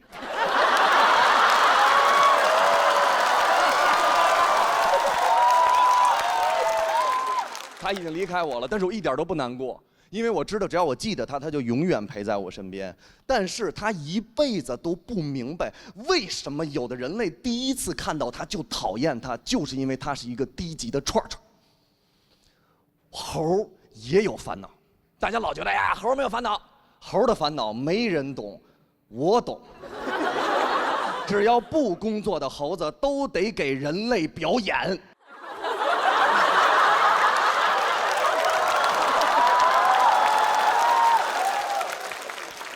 所有人都有烦恼，所有东西都有阶级，我也有烦恼。你们想得到吗？我的烦恼是，最开始的时候我表白失败带来的容貌焦虑。你们想不到，年轻的时候我是一个清纯内敛的美男子。那个时候特别流行忧郁男孩。对，那时候只要你一忧郁，别人女孩就想拯救你。90后都应该知道，当时我上网搜忧郁男孩表白攻略，非常简单。你说你有罪，你知道吗？女方说不知道。你说你偷走了我的心（括号你们俩幸福的在一起）。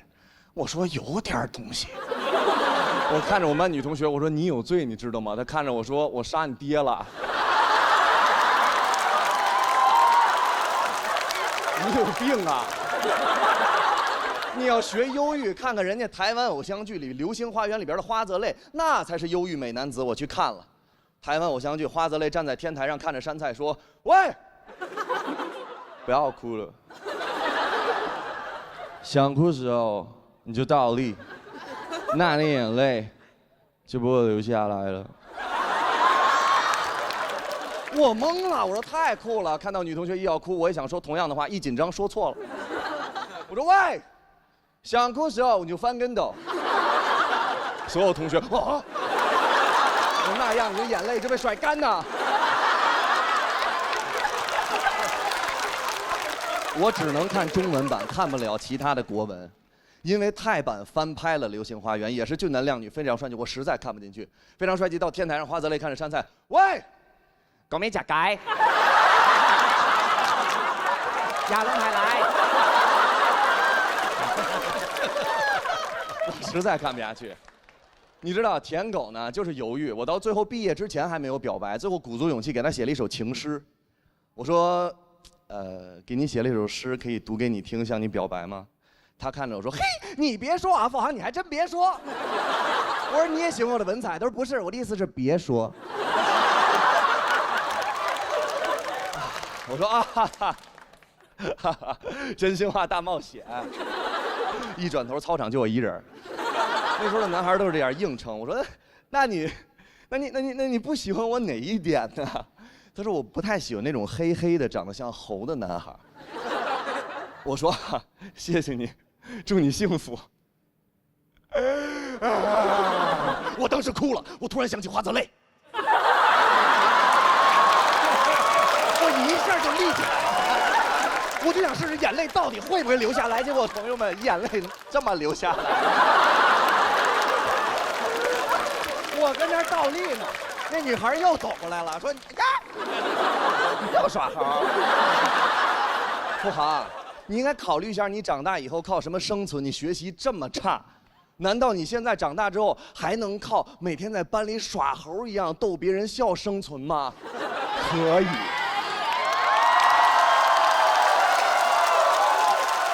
当时我以为他在拒绝我，殊不知命运的齿轮已经偷偷开始转动了。但是我内心还是特别难过，因为我失败了，我表白失败了，我就太痛苦了。朋友看我太难过，带我去玩了一个类似剧本杀的剧本，是角色扮演的，每人一个本，翻过来才知道自己什么角色。我一翻，舔狗 A。我读那个剧本，每天给女主角写情诗。我说，哎呀，我看着个女主角眼泪下来，我说你知道吗？我是你的舔狗。那女孩看脸自己剧本啊，我的剧本里根本没有你。这就是真相，朋友们，我悟了，舔狗永远读不了女神的剧本，但是我又触底反弹了，舔狗的剧本里，舔狗才是主角。我再也不当舔狗了，以后别人一说，哎，付航，我跟你分手吧，你长得像泥鳅，我就嘿嘿，你杀青了，在我的剧本里杀青了。从那天开始，跟异性发微信2分钟不回，直接拉黑。我妈找了我3年。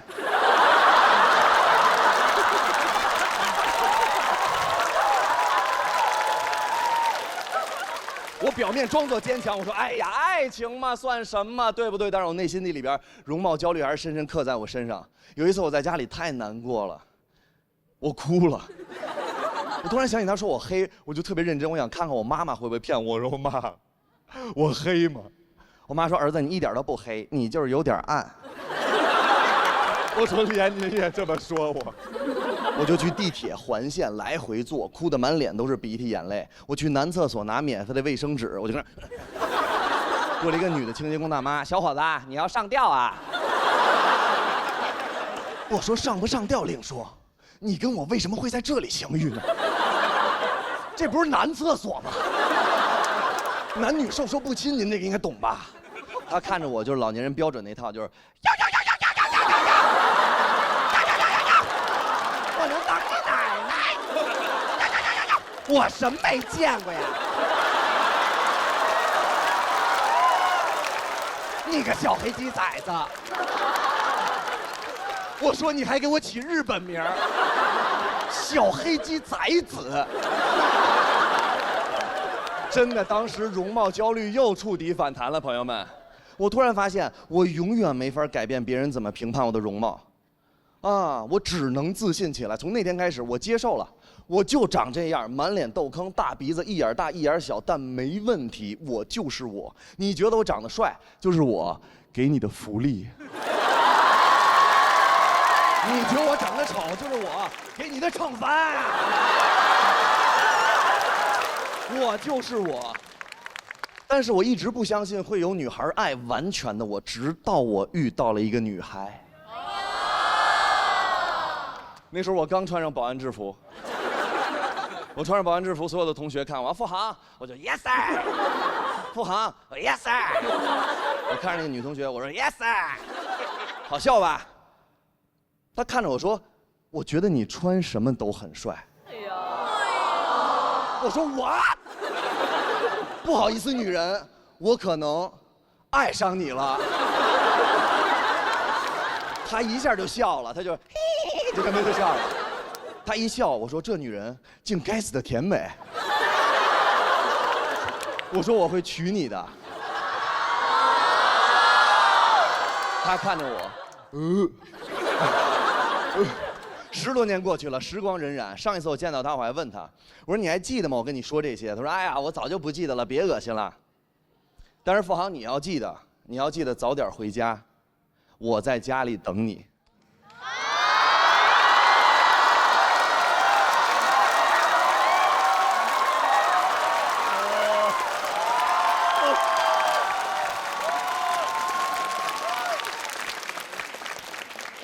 在这儿，我想非常认真的跟你说一句话：10多年了，所有人都说我是废物，但是只有你说我是天才。你教会了我人生之中最重要的一件事，就是不管你的出身、学历、家庭背景，只要你敢勇敢的做自己，就总有人会爱你。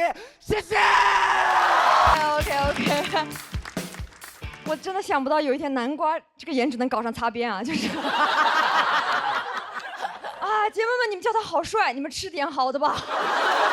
求求了。南瓜刚才自己说到自己可能为了减肥，就是少吃了很多饭吧。今年，我希望你少吃那些饭，我吃。我要吃饭，我要上桌的。开始我今天正式的演出啊！大家好，我叫朱大强。好的，谢谢大家。我是一个就是比较容易生气、比较容易愤怒的人啊。我们女生生气多了的话，就会长很多的那种甲状腺结节、乳腺结节各种嘛。我每次就是一生闷气，就开始长那种乳腺结节。我把这个气发出来呢，开始长甲状腺结节。哎，我就感觉我好像一气呵成2种结节。哇，有点太多了。我就感觉我每天这些结节，就是你们胸腔这里长不下的，开始长到嗓子眼这里去。这什么？节节高升。然后嗓子眼这里长不下的结节呢，又掉到下面去，节节败退。然后在我体检的时候，医生跟我讲啊，说是90%的女人都会长结节的。哇，我就感觉如果这么高的比率都拥有结节的话，它就不应该再是一种疾病了，它应该成为一种新型的器官，对吧？而且我觉得如果都是女生来长的话，我们以后这个新器官给它叫一种新名字，我们以后叫它妇女节。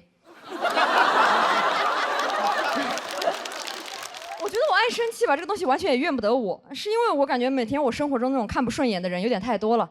哇，有些人真的在公众场合边界感有点太差了。我有次在那种餐厅里面吃饭啊，我隔壁桌有个哥们在那里猛抽烟，哇，抽烟抽到我感觉他要在我旁边那种原地升仙了，我就开始过去大声呵斥他，我说公众场合不可以抽烟的呀。他自己还气上了，他开始那种恶狠狠地瞪着我，然后一边瞪我吧，一边有点想放点狠话，我感觉他有点咽不下那口气，也有点咽不下那口烟。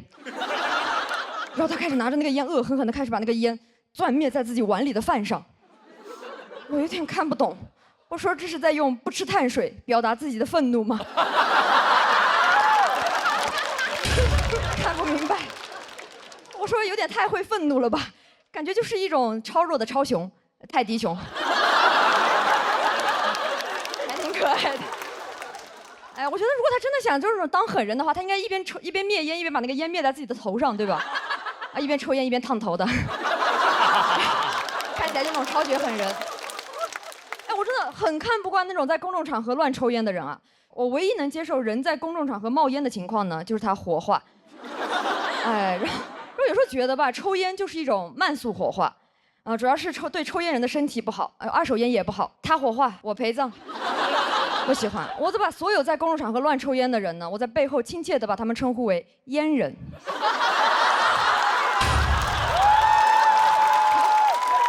哎呀！我好恨烟人啊，真的，特别是那个烟人，有时候走路走在我的前面，你就感觉他一路走一路排放尾气。我说这种人为什么不去走那个机动车道呢？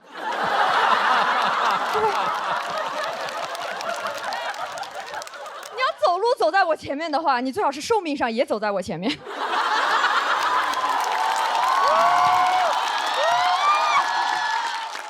哇，这种路上走的也能接受。我最讨厌的是那种密闭空间内抽烟的那种啊！我有一次打上一个出租车啊，哇，那个司机在里面猛猛抽烟，我在后面很生气，我说烦死了，我说你一直抽什么烟呀？他说我抽软中华呀。谁问你了？我问了，就是哇，然后很烦，我就开始用各种借口跟他沟通嘛。后来发现各种借口都不管用，直到后面我跟他讲，我说我怀孕了，闻不了烟味，然后他才把那个烟吸掉。哎，我就感觉好像我怀了个人的时候，我才能被当个人尊重，我就感觉很悲凉。但是我后面就发现吧，我这个人，我感觉我也是那种母凭子贵了。我现在是一个熹贵妃，每天到处吸一些二手烟。母凭子贵。而且现在吧，我有时候会发现，就是怀孕对于劝阻抽烟来说，这个借口还蛮好用的。所以我现在就是那种随时随地乱怀孕。哎，我一出门就怀孕，一出门就怀孕，这个世界太危险了。我真的很讨厌，我觉得公众场合很多人都是那种完全不顾别人，只做自己的。我不知道大家有在地铁上见过那种有些那种男生嘛，就他一坐下就会把那个腿弹开。哇，真的很烦啊，就那种螃蟹男孩，那个左腿永远碰不到他的右腿。我不知道两腿之间空那么大的位置用来干什么呢？可能是用来存放自己虚无的男子气概吧。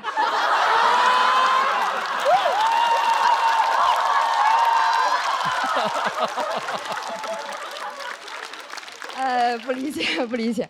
但有时候这种大男人坐姿真的会影响到我的，因为我有一天坐地铁哈，我旁边那个男士也是一坐下就把那个腿弹开了，而且他那个腿越弹越开，越弹越开，他有点太放得开了。哇，我就感觉他那个腿在和那个车一起开，往城市的边缘开。哇，然后他搞得我坐的位置开始越来越狭小，越来越狭小嘛。我就想提醒一下他，我就开始翘二郎腿，我就翘一下踢他一脚，翘一下踢他一脚。哇，我真的每一脚都踢得巧妙又刻意。甚至吧，为了能够多踢他两脚，我还陪他多坐几个站。然后最后我跟他一起是同站下车的，我跟他一起下车的时候，他在那里问我，他说那个你是不是对我有意思呀？我说啊，还真有意思。哎，弄巧成拙，自找苦吃。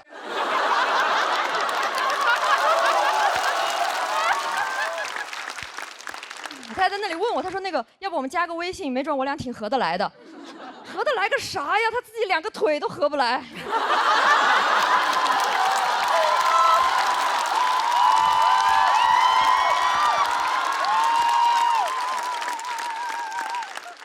而且我真的感觉他自己两条腿已经构成了一种开放式关系了，太 open 了。不是很想加入，我也不喜欢这种随时随地会劈腿的男的。不喜欢，我也不喜欢异地恋，以后见他的另一条腿还得去隔壁车厢。不喜欢。而且还有一些那种，我觉得他们都不是把那种公众场合当自己家客厅随便坐了，是把公众场合当自己家厕所，随地小便。就那种深夜街头啊，什么街道那种路灯，然后行道树，都是他们的什么小众打卡点。他每天在那里随时随地标记自己的生活。有时候觉得吧，如果他有个柱子就可以的话，我们不如以后就把那种男厕里面那种一排小便池，我们就换成一个小柱子，对吧？啊，俗话说得好，8个好汉一个装嘛。够了，就他们够用了。然后我们就把那种省出来的空间全部拿去盖女厕，对吧？这样以后我们上女厕也不用每天在排队了，然后看着空空荡荡的男厕，啊，以后大家都方便了。或者说感觉吧，就其实那种随地小便，从古至今都是会受惩罚的。你们知道那个孙悟空就是因为尿在如来手上，对吧？一开始我感觉他大闹天宫完，如来本来想着要不关他15天算了，后面怎么抬手一看，怎么他上厕所，我洗手呀？哇，好脏呀！反手就是一个镇压，对吧？我觉得这种镇压力度还是不够啊，现在还是老能看到。我以前在那种酒吧门口看到2个男的喝多了，那个酒吧门口有个大柳树，2个男的出来就开始对着那个柳树开始滋了。我路过以后在那里很生气，我说你们2个干什么？其中有一个就喝大了，但是他很有礼貌，他开始跟我道歉，他说不好意思，然后说着说着不好意思，他就转过来了。我说收起来呀。哎，然后之前讲完这个随地小便的段子啊，有一个观众姐妹特别可爱，她有天在那个微博上给我发私信，她说大强，你讲这个段子我太有共鸣了，我今天也遇到一个男的随地小便，然后啪给我发了一张照片。点看懵了。我至今都不知道那个姐妹是距离多近去拍的那张照片啊，因为她那个照片刚发给我，我点开就变成灰色消失了。前面勇啊，我就希望这种现象也跟那个网上一样吧，生活中也可以尽快变成灰色消失。哎，谢谢大家，我是苏大强，讲到这里。